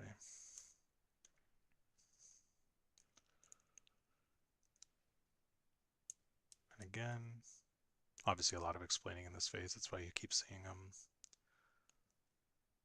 Just pause. So you can see there, that one specifically, if you watch, it'll chain off of the warrior to someone else because they were too close. That's what we want to try to avoid as best we can, because that will very quickly kill people. And then he talks about this part here being a bit of a bug, where Kael'thas is casting Netherbeam even though the phase has ended. If that happens, he recommended just stay spread, because it might still be affecting like the chaining mechanic, but we'll see. And then this is just P4 all over again with the Fire Pulse. I think it probably does a bit more damage because he's obviously gone Super Saiyan, but this is him explaining it. Come on, YouTube. Get your shit together. I don't remember this part of the fight. Yeah, right? There we go. Yeah, Kael'thas with a buffering debuff. Can you imagine if that was like a boss? That would be hilarious. Just call it Sounds like buffering. a Deadpool boss fight. That would be so. That would actually be really funny. That would make me laugh. I think I'm just gonna let him chat so I don't fight the gray bar. But yeah, this is just a rinse and repeat. This is sort of, you can see like this chain here. This is what he's talking about. Is like, this is what you want to avoid. Obviously, this is like an unlucky scenario, but even in the air, this is why we're spreading. And then it's back to P4. And then through all this, once we land, staff wielders, make sure we're buffing the raid. Healers, make sure you're buffing the main tank. MCs are again looking out for dagger wielders, looking out for mind control. Off tanks are picking up the phoenixes. We should only get one phase.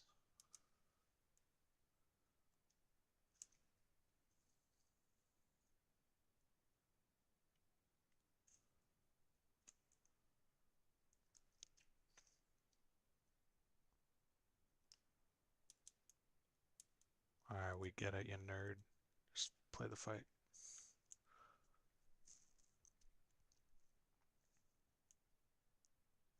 So they'll get another gravity lapse in 30 seconds from now. So I think it's about every minute. So whether we lust after the first gravity lapse or at the start of P4, we'll have to see. You see switches from group to master loot. I'm gonna need a weak R for that. And then they're trying to fight this 8-second gravity lapse, and they beat it. And that's it. That's Kael'thas. Again, I think this will be the most technical one for sure. Each individual part doesn't seem too complicated, but there's just a lot of moving parts. It's a very long fight. Specifically, it is 9 minutes and 22 seconds for them to kill this. So it's just very long, very tedious, very much. Specifically, once we get to phase 4, we want everybody to be kind of on their toes because it's going to be a rough white point.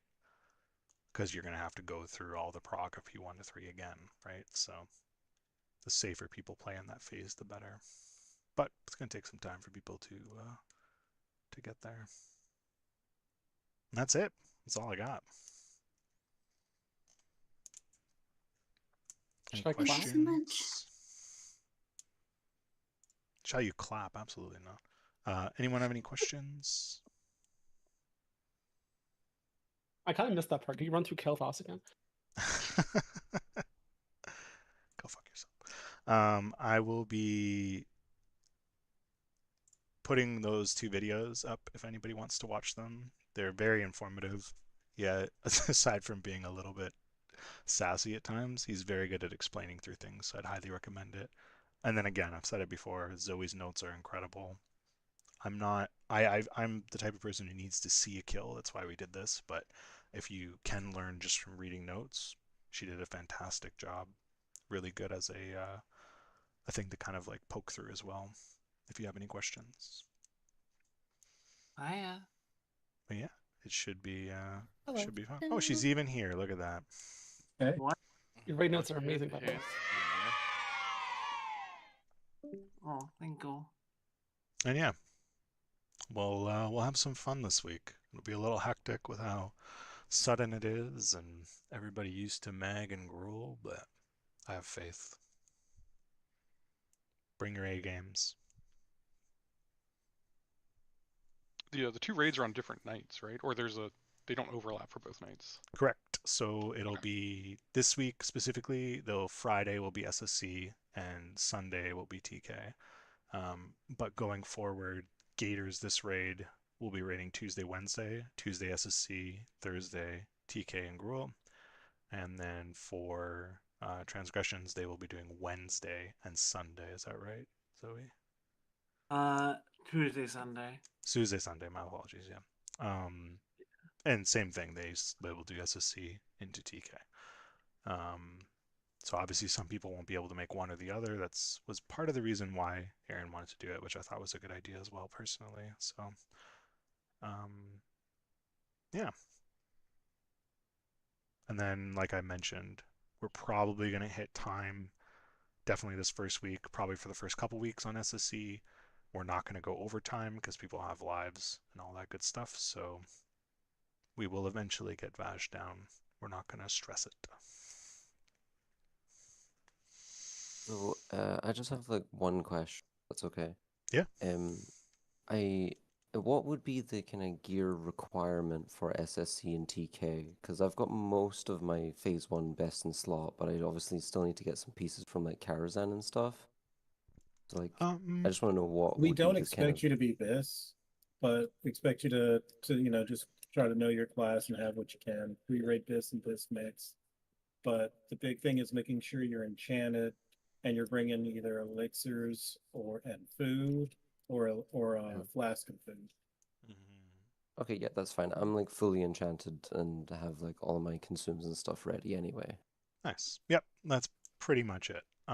Obviously people coming in like a little bit later, maybe someone's switching to a different role or a different ult because it suits a comp better. Which, speaking of which, I think disc priests and shamans are always in demand if anyone's looking to reroll. But getting yourself geared with like maybe some tier, even if they're like second to bis blue items, like that would be really helpful. And then like Lev said, everything enchanted, that should be more than enough to walk into SSC. The two big things are you need enough health to survive certain mechanics, and then you'll obviously need enough damage. Damage is going to be a lot more important going into these next two raids. We have pretty good damage. If you have sorry. Yeah, go ahead. If you have an issue with getting enchants, the bank has mats. There's a lot of us who will do the enchants for you. We don't charge. I know I don't. If it's a guildie, I'm 99% sure Rhonda doesn't. And then we've got others as well. 99.